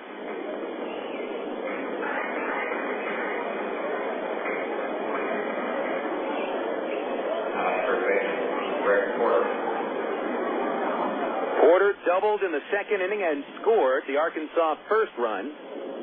Struck out looking in the fourth. Fly ball to left in the sixth inning brought home Eric Rodland. So Porter, all told, is 1 for 2 with a double, a run scored, and a run batted in. Nobody on base for him. He'll take a high fastball from Robertson, and it's 1-0. Robertson looking strong. He has set down 6 of 7 batters faced. 1-0 pitch on the way to Porter. Outside, and it's 2-0.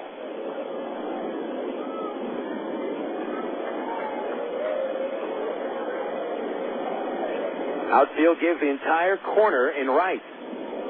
Porter yanked one into the right field corner in the second inning. Pitch is swung on and fouled to the catcher. He holds on, strike 1.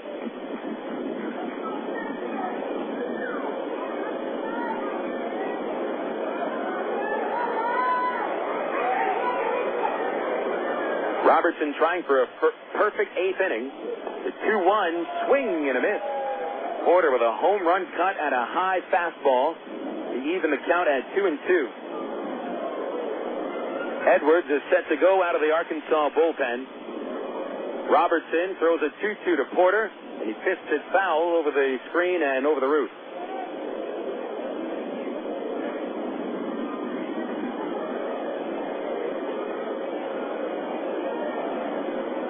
Travs scoring their runs in the second and the sixth. Midland has gone 7 innings with no runs. 2-2 pitch to Porter. Strike 3 called on the outside corner. And Connor Robertson with a 1-2-3-8 sends us to the bottom half of the 8th inning. Travelers 2, RockHounds nothing on Air America Little Rock 1380 KTXE. Emergency hotline, can I help you? Yes, I need help. All right, sir, what's the problem? I can't taste my beer. I feel it in my mouth, but there's no taste. Okay, sir, this is what I want you to do.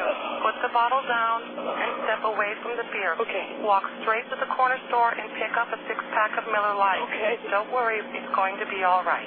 Next time, try the light beer that actually tastes like beer. Great tasting, less selling Miller Lite. Miller. Good call. Miller Brewing Company, Milwaukee, Wisconsin. AgPro knows your patient. You've had your eye on a certain green and yellow tractor for some time now. But here's a thought. Visit your local John Deere dealer for an innocent test drive. Sit in that yellow seat and feel that rugged quality. Then run the numbers. You may find you've underrated the value of a John Deere and overrated the value of patience.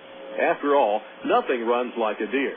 Test drive the John Deere of your choice today at AgPro Central Arkansas, 10504 Maumelle Boulevard, North Little Rock. Of all the days of the week, it seems that Mondays are everybody's least favorite day. Well, the Travs and the Arkansas Democrat-Gazette have a reason for baseball fans to look forward to Mondays. That's because Mondays are Democrat-Gazette family night here at the ballpark. You just pick up a copy of Monday's Democrat-Gazette, and you'll find a discount family ticket right there in the sports section. That's right. It's a coupon that admits the whole family for just $2 a person. Hey, Mondays don't sound so bad anymore. You're listening to Arkansas Travelers Baseball. Getting into the bottom of the 8th inning, and the Travelers leading 2-0 over the Midland RockHounds. Time for the bullpen. Bill Edwards has replaced Rafael Rodriguez after his best performance at Double-A. Rodriguez 7 shutout innings, throwing 96 pitches, allowing 4 hits and 5 walks. struck out 4 men and stranded 7. Actually stranded 6. Rodriguez in line for the win, and it's up to Bill Edwards to get him that win. Edwards, a 6'3" right-hander from Memphis, is appearing in his 19th game of the season with 4 wins, 2 losses, and a .421 earned run average. Edwards, one of the relievers not to pitch yesterday. Bill, in 4 save opportunities, has blown 3 of them. And so it's a big performance here for Bill Edwards. Eddie Cornejo, the leadoff batter, takes a called strike. Travs trying to win their 2nd straight game after a 5-game losing streak. Edwards delivers an 0-1. Outside, a ball and a strike. Cornejo is 0 for 3, grounding out 3 times, followed by the 2-hitter Morris, and then Travis Buck. The 1-1 pitch comes from Bill, and it missed the outside corner, ball 2. Edwards allowing a .300 batting average, plus 15 walks in 25 2/3 innings. 2-1 pitch from the right-hander. Cornejo takes ball 3 outside. Leadoff walks have been a big problem for Edwards. He issued one his last time out, and it turned into a game-winning run for the Frisco Rough Riders. 3-1 pitch to Cornejo. Ball 4, high and outside. Leadoff walk brings up Jed Morris.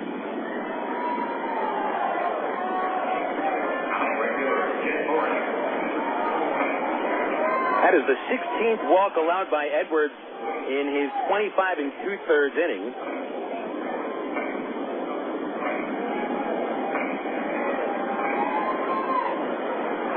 He's averaging almost 6 walks per 9 innings. Batters Jed Morris. Brown up at third base as Edwards misses low with a slider, ball 1.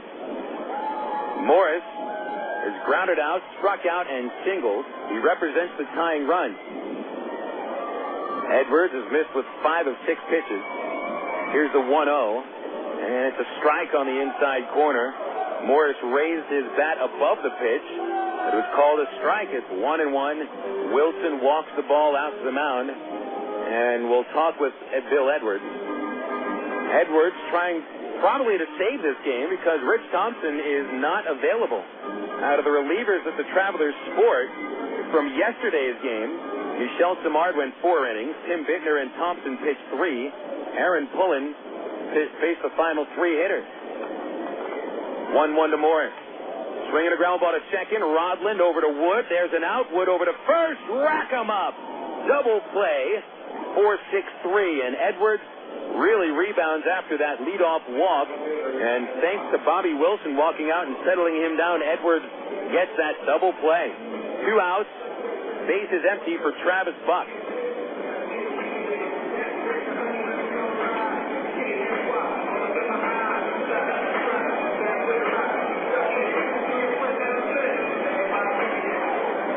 Here's Buck, who bounced into a 3-6-3 double play in his last at-bat.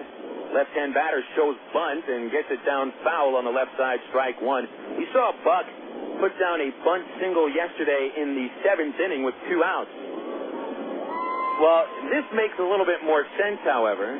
Buck does not represent the tying run. The man on deck, Spanos, does. And the Travs weren't ready for him to bunt. Here's an 0-1. He'll take it a strike on the outside corner, 0-2. Edwards a strike away from sending us into the 9th inning.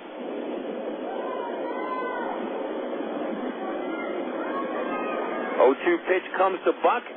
Swing and a miss on a curveball. Edwards strikes him out. Down go the RockHounds in the 8th inning. No runs, hits, or errors. And no one left. We'll go to the 9th. It's 2-0 Arkansas. And this is Air America Little Rock, 1380 KDXE. At one time or another, we all want to change the world in which we live. Make it a better place. Introducing the new ITT Tech School of Criminal Justice. At ITT Tech, we now teach the fundamentals of the criminal justice system, along with the technology to help respond to and prevent crime. ITT Technical Institute School of Criminal Justice. Education for the future. To find out more, call 1-800-ITT-TECH or visit us on the web. Coca-Cola, this is Mitchell. My friend's brother is a molecular biologist, and he was saying the only way you could have gotten Coke Zero to taste like the regular Coke was to engineer it in space. I would not. Well, no, but think about the whole zero factor, like zero gravity. It makes perfect sense. Zero is for the 0 calories. Just stop pretending that you don't engineer Coke Zero in space. Can you do that? I wish I could speculate on that, sir. The next launch. I just want the time for the next launch. Coca-Cola Zero. Real Coke taste. 0 calories. Emergency hotline, can I help you? Yes, I need help. All right, sir, what's the problem? I can't taste my beer. I feel it in my mouth, but there's no taste. Okay, sir, this is what I want you to do. Put the bottle down and step away from the beer. Okay. Walk straight to the corner store and pick up a 6-pack of Miller Lite. Okay. Don't worry, it's going to be all right. Next time, try the light beer that actually tastes like beer. Great tasting, less selling Miller Lite. Miller can call. Miller Brewing Company, Milwaukee, Wisconsin. You're listening to Arkansas Travelers Baseball. Last chance for the Travs to add to the lead in the 9th inning. They have a 2-0 advantage over the Midland RockHounds, angling for their second straight victory. They'll be going up against Marcus McBeth here in the 9th inning. McBeth, who's the new closer for the RockHounds, stands 6'2", weighs 197. He's from South Carolina. McBeth will be facing Matt Brown, Bobby Wilson, and Matt Pauly. He's appeared in 5 games with an 0-1 record with a 5.68 ERA, saved 2 in 3 chances, but he has no save situation here, as McBeth will be trying to keep it a 2-run lead for the Travs going into the bottom half of the 9th inning.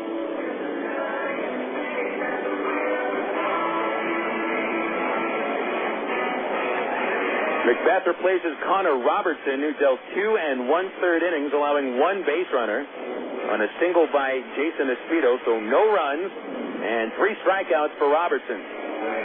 McBeth is pitching at his 3rd level of the A's system. Appeared in 8 games at Single-A Stockton, saving 7, allowing only 1 hit against 29 batters faced. He also pitched with Triple-A Sacramento, 6 games, had an 11.05 ERA. And so the A's put him into the middle level at Double-A, and he's been pitching fairly well. Matt Brown, first pitch swinging, high fly ball, shallow left center, in is Buck, still coming in, and he makes the catch after that tight wind is making it extremely difficult, and it is blowing dust in from over the right field corner. The wind has been blowing ever since the game started. I mean, that's just Midland. You come to expect that here. But it has gotten stronger by the inning. Every inning that goes by brings a few extra miles per hour. And now it's blowing dust over that outfield fence. Plenty of dust here in Midland. Bobby Wilson, the batter, 0 for 3. First pitch from McBeth is in the dirt for a ball, 1-0.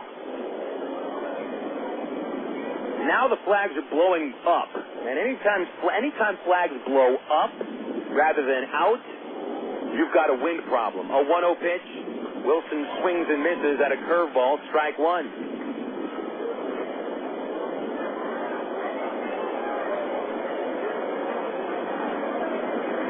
Wind blowing in from right, out to the left field corner. 1-1 pitch to Bobby Wilson.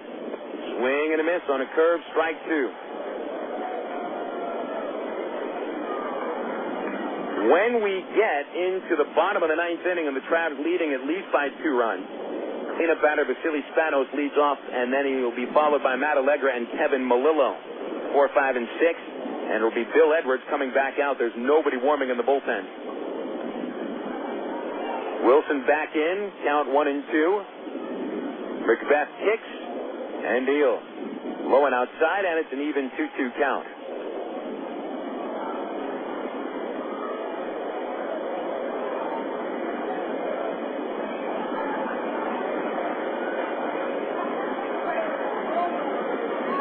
Here's a windup, and McBeth delivers a 2-2 pitch.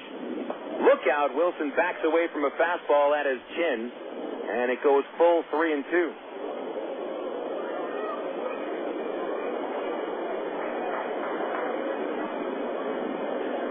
On deck is Matt Pauly. Payoff on the way from McBeth. Wilson takes in the dirt, ball 4. 1 out walk. Just the third walk allowed by the RockHound pitching staff today. That'll bring up Pauly. Drove home Arkansas's first run with a second inning single. I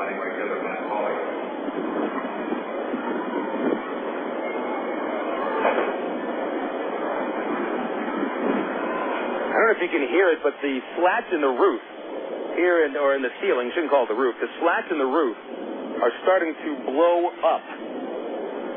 Our ceiling is starting to fall apart in the broadcast booth. I'm saying that not quite literally, but it feels like it's going to blow away. Pauly, the batter, jumps away from a fastball at his ankle. It's 1-0. Particle board roof.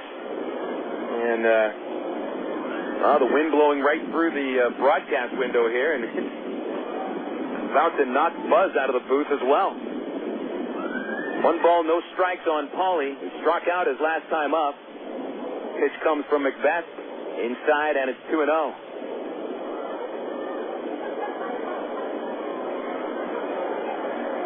Travs 2, RockHounds nothing. Arkansas scored in the second. Greg Porter doubled and came home on Pauly's 2-out hit. 6th inning, Eric Rodlin singled.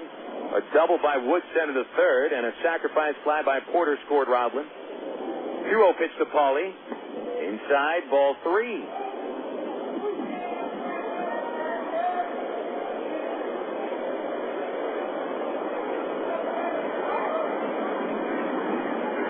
A 3-0 count on Pauly from McBeth. Pitch comes on the way. Right down the middle, strike 1. McBeth has walked 4 in 6 2/3 innings at AA.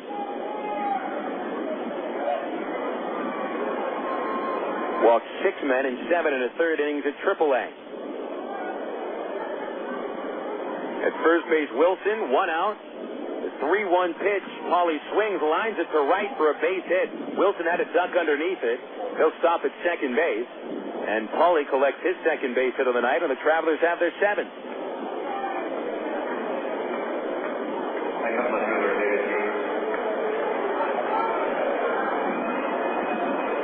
Now David Gates walks up. 2 on, 1 out. Gates is 0 for 3. Struck out in the second, fly to center in the 5th, and lined to center in the 7th. Wilson from second and Pauly from first. Nobody holding them on. McBeth steps off. Asks for the catcher to come help him.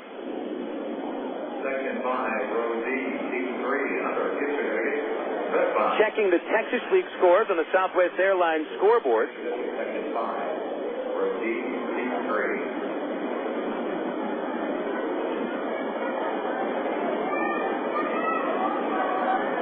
See that the Wichita Wranglers trail San Antonio 2-1 in the 6th. Corpus Christi leads Tulsa 4-2 in the 6th inning. Pitch to Gates in the dirt, gets behind Suzuki right between the legs, and the runners advance.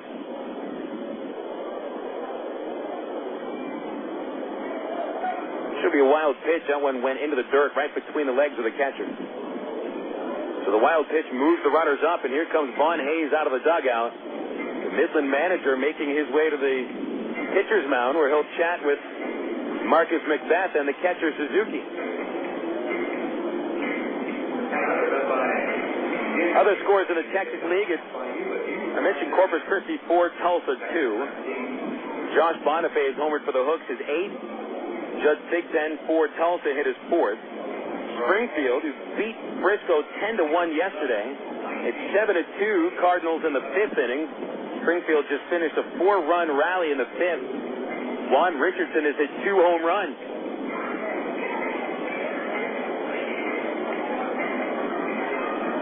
The wind keeps coming, and it blows dust into many fans' eyes. A lot of the fans are trying to get out of the wind, and they're starting to leave the ballpark. Infield plays up.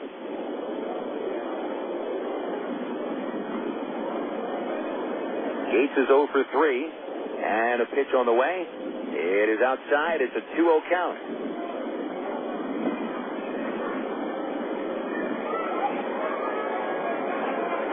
At third base, Wilson. Pauly at second. Huge lead for Pauly. McBeth the 2-0. Strike 1. on the outside corner, 2 balls and a strike.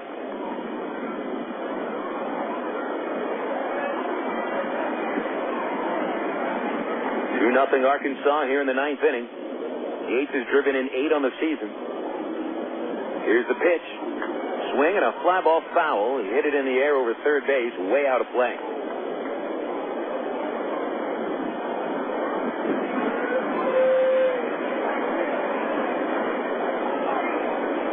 One out walk to Wilson. Hawley followed that with his second single. And the wild pitch moved him up. 1 away. Yates needs to put it in play.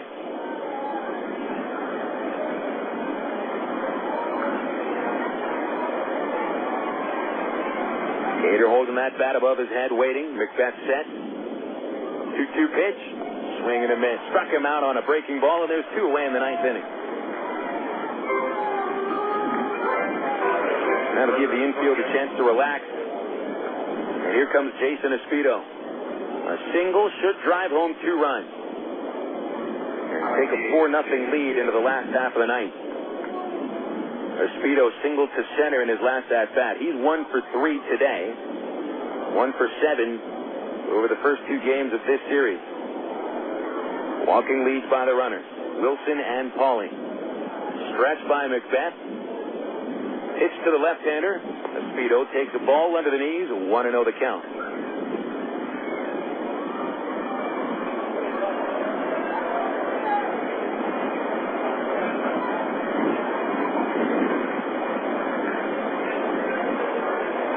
Espedo with 19 RBIs.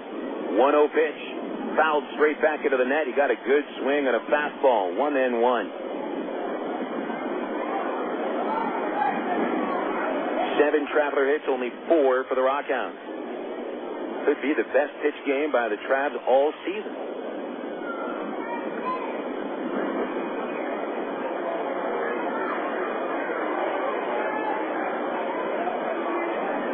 McBeth set. Here's the 1-1. Espedo swings and misses at an off-speed pitch. Strike 2. Travs have thrown no shutouts this year.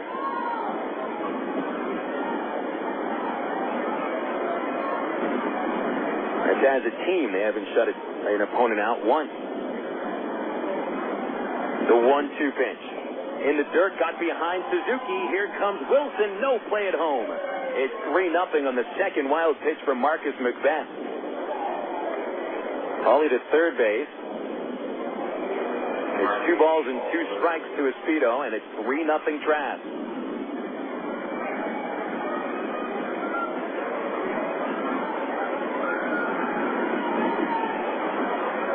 McBeth here in the 9th inning, working deliberately and not throwing a lot of strikes. A little bit wild. Walked the second man he faced. 2 wild pitches bring him home.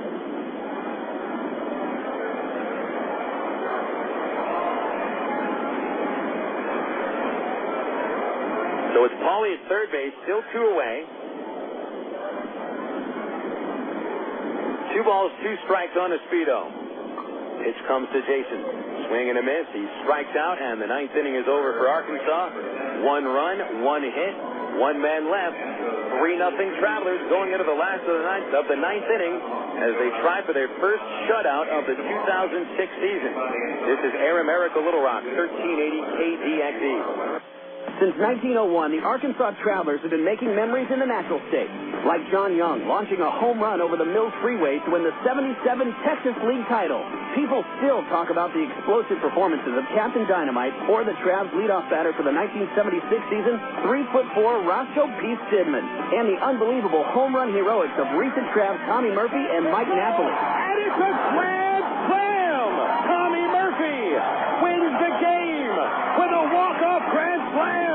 Now you, your friends, and family are invited to create some memories of your own as the Travs charge to the 74th and final season at Ray Winder Field. Double play ends it. The Travs are the East Division champions. Come share the excitement as the Arkansas Travelers celebrate their history with another winning season. For tickets, call 664-1555 or visit Travs.com. Henry Morales has hit another ball onto the freeway. Get out of here. The Arkansas Travelers, still the greatest game on dirt. Liberal progressive radio. It's kind of like a dream come true. Air America Little Rock, 1380 KDX North Little Rock.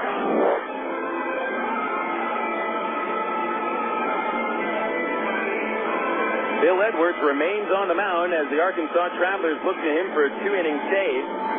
Travs have the 3-0 lead over Midland. They added to it in the top of the 9th inning on 2 wild pitches from Marcus McBeth that scored Bobby Wilson from second base.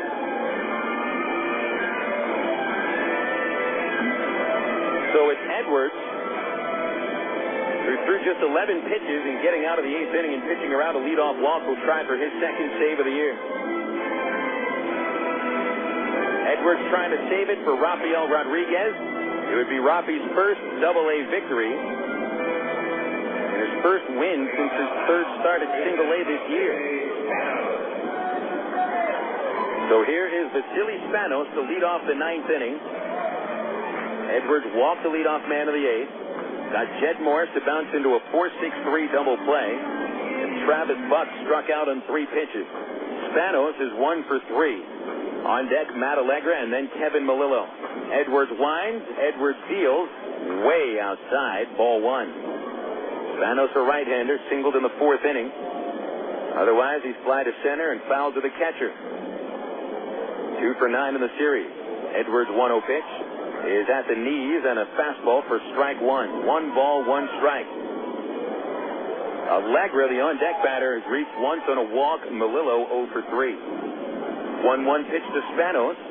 Swung on, a tapper to shortstop. Charging Wood, gloves it, throws on the run, and retires Spanos. 1 away in the 9th inning. Next up is Matt Allegra.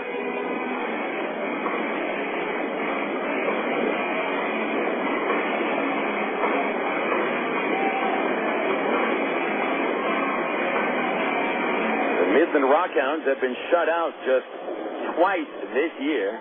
Last time a 1-0 13-inning loss at Corpus Christi on May 16th.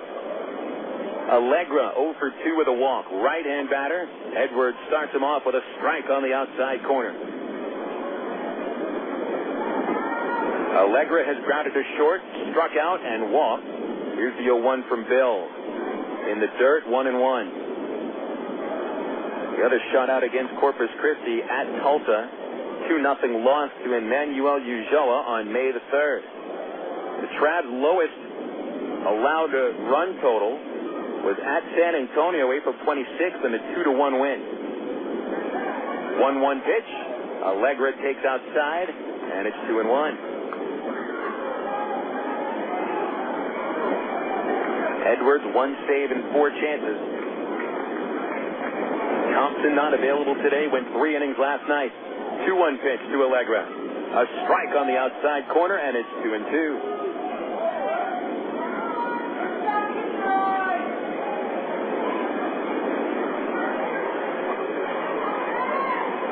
Edwards trying for the second straight out. Here's a 2-2 pitch. Got him looking. A fastball on the outside corner. Allegra strikes out for the second time, and Edwards is 1 out away from the save. Allegra walks back into the dugout, pointing to the plate umpire, who points right back at him.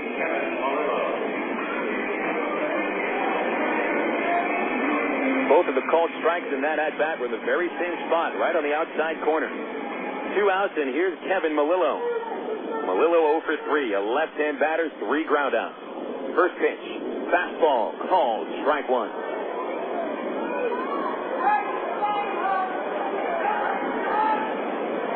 The windup and the Edwards 0-1 pitch. Strike 2 called on the outside corner.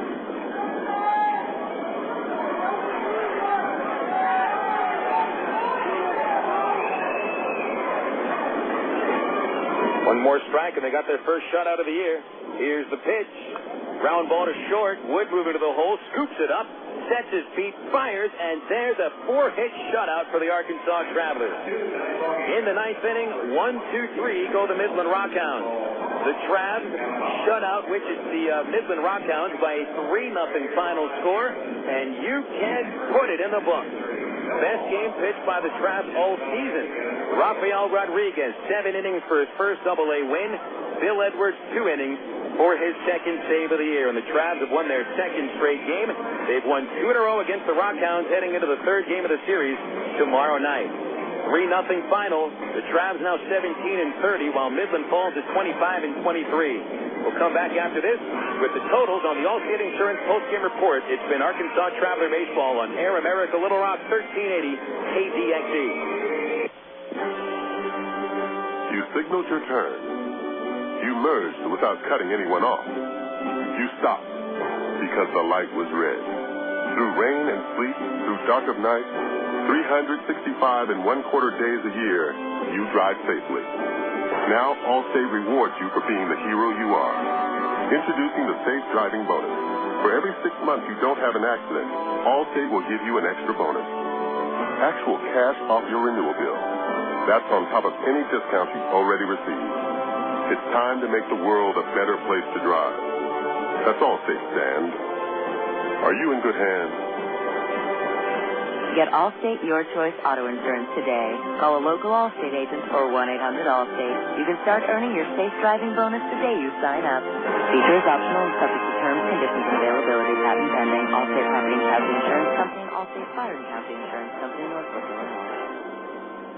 Hey guys, want another beer? Another what? Another beer. I didn't have a beer. Did you have a beer? I don't think so. Yes, you did. These beers right in front of you? Remember you ordered them from me?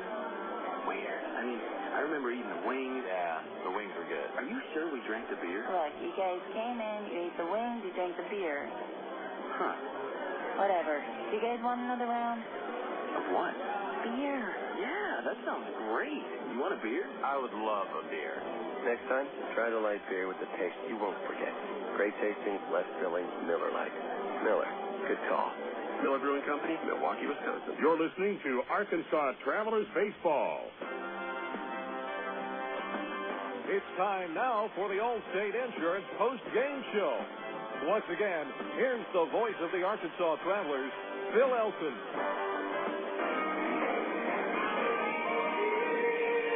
Welcome back to Midland First American, used to be First American Bank Ballpark. It's Citibank Ballpark here in Midland.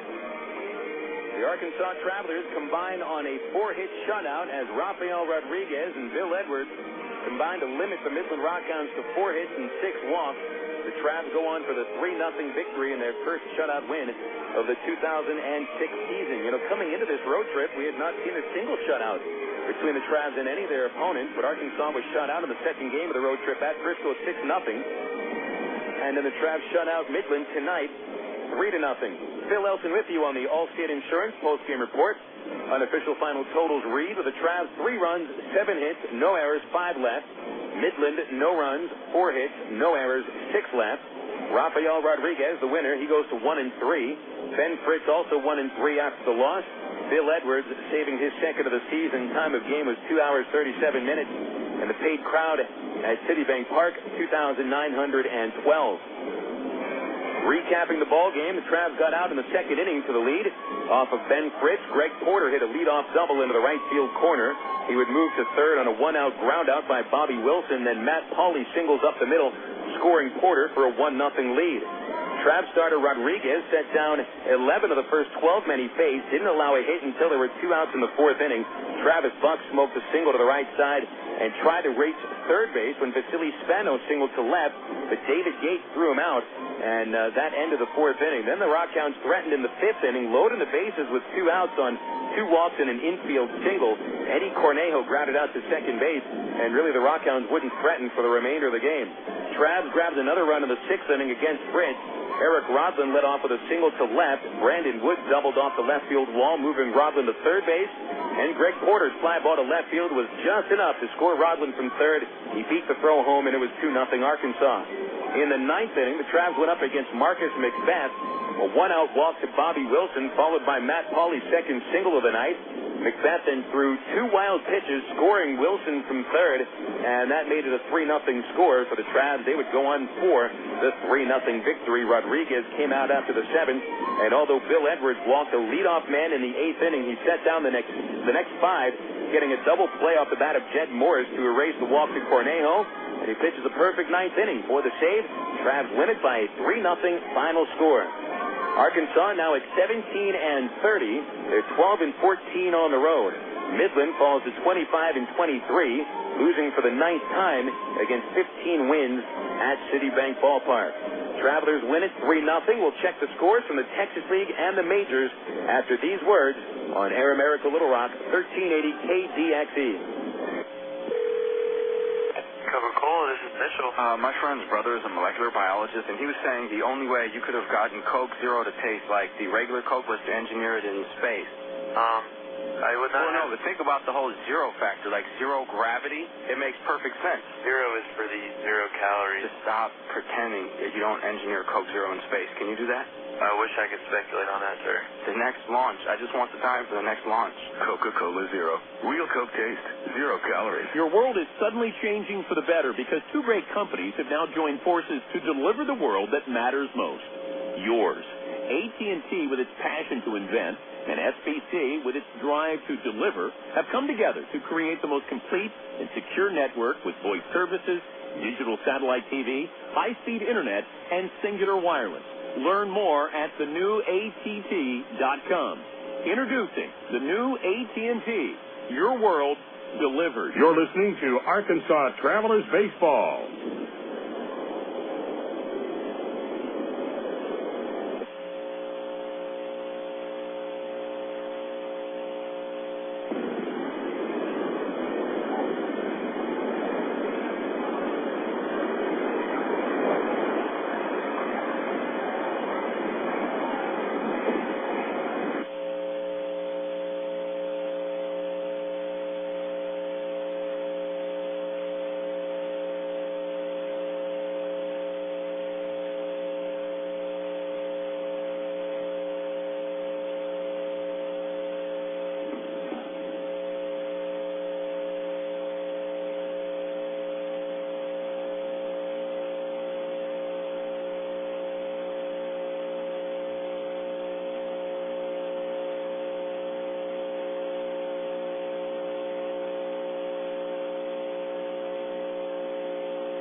Travs pick up their second win in a row, beating Midland by a 3-0 final score. And now we'll check the scores from the other games in the Texas League on the Southwest Airlines out-of-town scoreboard, then go over to the Major League. The Corpus Christi Hooks held a 4-2 lead going into the 6th inning at Tulsa. The Drillers have rallied for 4 runs in the 6th, and now it's Tulsa leading the ball game 6-4. 2 homers by the Drillers. Joe Gaetti with his 3rd. Judd Thigpen hit his 4th. Josh Bonifay, the only home run for the Hooks, his 8th of the year. The Hooks with a 4.5-game lead over the Midland RockHounds, currently a 5-game lead now, with Arkansas beating the RockHounds right now. And over at San Antonio, Wichita has a 6-4 lead. Wranglers scored 5 runs in the top of the 6th inning. San Antonio has answered with 2. Wranglers trying to end a losing streak, which has reached 5 in a row. If they drop their 6th straight, the Travs will just be a half game in back of 3rd place Wichita. Over at Springfield, the Cardinals lead 8-3 over the Frisco Rough Riders. 2 home runs by the Cards' first baseman Juan Richardson. He's got 8 now. Anthony Webster went deep for Frisco. It was his 2nd of the year. Over to the Major Leagues now. These games are finals. The Florida Marlins beat the Mets and Pedro Martinez 5-1. Just the first loss for Pedro this year. He's 5-1. Johnson, the winner for the Marlins, is 4-2. Miguel Olivo hit his 5th home run. And the Marlins have won 4 straight. Arizona shuts out Cincinnati 3-0. Brandon Webb improves to 8-0 with a 7-hit shutout. He is 8-0 with an ERA of 2.16. The Pittsburgh Pirates hit 3 home runs and scored 7 runs in the 4th inning in a 12-5 beating of the Houston Astros. Craig Wilson hit his 9th. Jose Castillo his 3rd, and Jason Bay his 14th home run in a 7-run 4th inning that proved to be the difference. Mike Lamb and Morgan Ensberg homered for the Astros. Ian Snell, the winner. Taylor Buchholz took the loss. The Washington Nationals beat the Dodgers 10-4. That ends a 7-game winning streak for Los Angeles. Ivan Hernandez, the winner, is 3-5, while Brett Tomko falls to 5-2. Alfonso Soriano hit his 17th home run for the Nationals. Dodgers got a homer from Jose Cruz Jr. Afternoon baseball at Wrigley Field, and the Cubs blew a lead in the 9th inning, losing 6-5 to the Atlanta Braves. Cubs had a 4-1 lead going into the 6th, and they even led 5-3 going into the 9th inning, but the Braves rallied for 3 runs off of Ryan Dempster, who takes his 3rd loss. Mike Remlinger, the winner, 2-2. Ray saved in the game his first. Freddie Bynum, a former Midland outfielder and infielder, homered for the Cubs, his 2nd. Games in progress in the National League. The Milwaukee Brewers have a 6-5 lead at Philadelphia in the bottom of the 10th inning. There's 2 outs, and it's Jose Capion on to try to save it. Bill Hull homered for the Brewers, his 11th. Pat Burrell hit number 13 for the Phillies. San Diego out in front of St. Louis, 1-0, top of the 2nd. Dave Roberts homered for the Padres in the 1st inning, his 2nd of the year. Giants hosting Colorado at AT&T Park. They're in the bottom of the 1st inning, and a 0-0 score. Barry Bonds is at the plate right now, facing Jeff Francis, a former Texas League Pitcher of the Year. Bonds, of course, sitting on 714 home runs, and if he hits that historic homer, we'll give you the news right here on the scoreboard. Over in the American League, these are finals. The Blue Jays beat the White Sox 8-2. 4 homers for the Blue Jays. Troy Glossett is 14. Russ Johnson hit his first. Vernon Wells, number 11. And Alex Rios, number 10. Ted Lilly, the winner, 5-4. Freddie Garcia took the loss. He falls to 7-2. The White Sox got only 5 hits in the ball game, but Paul Konerko hit 2 solo home runs. Right now at Detroit, the Tigers won their 7th straight, defeating the Cleveland Indians 8-3, and the Tigers are 20 games over 500 at 34-14. Nate Robertson won his 5th against 2 losses, while Jake Westbrook falls to 4-3. Eddie Perez went deep for the Tribe. It was his 7th of the year. In progress currently, a rain delay at Yankee Stadium in the bottom of the 9th inning. The Yankees trail Kansas City 7-5. And the Royals trying to end a 13-game losing streak. Reggie Sanders went deep for the Royals, as did Angel Barroa, and they certainly will wait a while to see if the rains will stop and if the Yankees can come back against the Royals, who have blown bigger leads than 2 runs in the 9th inning during this 13-game skid. The Angels and the Orioles on the top of the 2nd inning, 0-0 score. Irvin Santana takes the hill today for the Angels, as Jared Weaver will make his Major League debut tomorrow against Baltimore. The Minnesota Twins have a 3-0 lead over Seattle in the bottom of the 8th inning in Minnesota. Joe Mauer hitting his 4th home run. Texas Rangers and the Oakland A's tied 3-3 in the bottom of the 8th. Former RockHound Eric Chavez hit his 12th home run, while Gary Matthews Jr. went deep for the 4th time. Boston over Tampa Bay 7-4 at Fenway Park. Carl Crawford has hit 2 home runs for the Devil Rays, while Mike Lowell hit number 7 for the Boston Red Sox. By the way, Barry Bonds did reach against Jeff Francis, but it was not a home run, either a single or a base on balls. Those are the scores, and they're brought to you by Southwest Airlines, the official airline of the Arkansas Travelers, available online at southwest.com. Travelers shut out Midland 3-0. It's the first shutout of the season for the Travelers pitching staff. Bill Edwards and Rafael Rodriguez combined on a 4-hitter. We'll wrap everything up and name our BC Powder Player of the Game after this commercial break on Air America Little Rock, 1380 KDXE. What if there were no bad drivers? What if everyone always follows the speed limit? What if 10-car pileups didn't exist? In a world like that, we'd all be better off. It's why Allstate is introducing 2 incentives to drive safely. For every 6 months you don't have an accident, you'll get cash off your renewal bill with a safe driving bonus. And for every year of safe driving, you'll get $100 off your deductible with deductible rewards. Another year, another $100 off, up to $500. But it's not just about saving money. Safe driving also saves lives. It's time to make the world a better place to drive. That's Allstate stands. Are you in good hands? Get Allstate Your Choice Auto Insurance today. Call a local Allstate agent or 1-800-ALLSTATE. You can get $100 off your deductible the day you sign up. Features are optional and subject to terms, conditions, and availability. Deductible awards apply to collision coverage. Patent pending. Allstate Property and Casualty Insurance Company and Allstate Fire and Casualty Insurance Company, Northbrook, Illinois. Of all the days of the week, it seems that Mondays are everybody's least favorite day. Well, the Travs and the Arkansas Democrat Gazette have a reason for baseball fans to look forward to Mondays. That's because Mondays are Democrat Gazette family night here at the ballpark. You just pick up a copy of Monday's Democrat Gazette, and you'll find a discount family ticket right there in the sports section. That's right. It's a coupon that admits the whole family for just $2 a person. Hey, Mondays don't sound so bad anymore. You're listening to Arkansas Travelers Baseball. Now they're setting up the field for some rain, as there's been strong winds and a lot of cloud cover during the ball game, which saw the Arkansas Travelers throw their finest pitching performance of the season, a 4-hit shutout over the Midland RockHounds. Here are the official final totals. Travs, 3 runs, 7 hits, no errors, 6 men stranded. Midland scores no runs on 4 hits, no errors, and the RockHounds today strand 6. Winning pitcher Rafael Rodriguez went 7 innings, a 4-hit ball, walked 5 and struck out 4. He's 1-3. Lowered his earned run average from over 11 to 873. Ben Fritz takes the loss. He drops to 1-3, giving up 2 runs on 5 hits, 2 walks, and 5 strikeouts in 5 2/3 innings.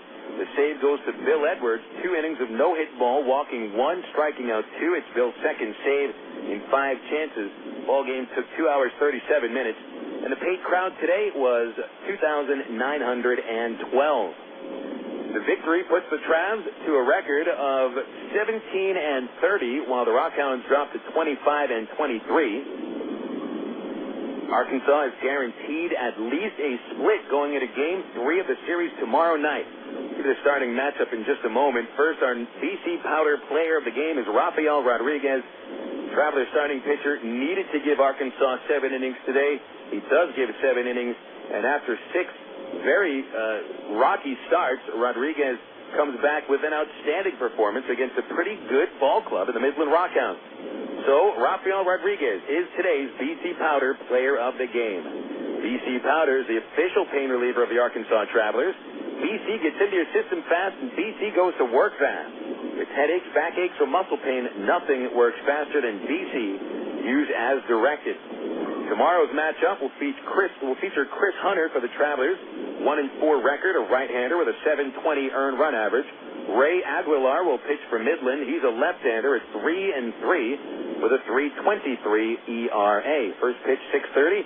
Airtime will be 6:10 for the ITT Tech pregame show here on Air America Little Rock 1380 KDXE. We hope to have you with us on the broadcast.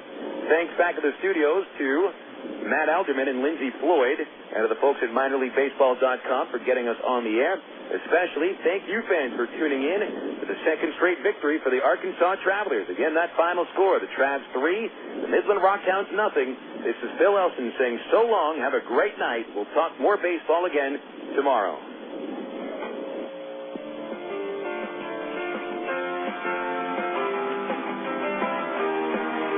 Today's game has been brought to you by AT&T, Coca-Cola, Allstate Insurance, ITT Technical Institute, Miller Lite, and Arkansas Federal Credit Union. You've been listening to Arkansas Travelers Baseball.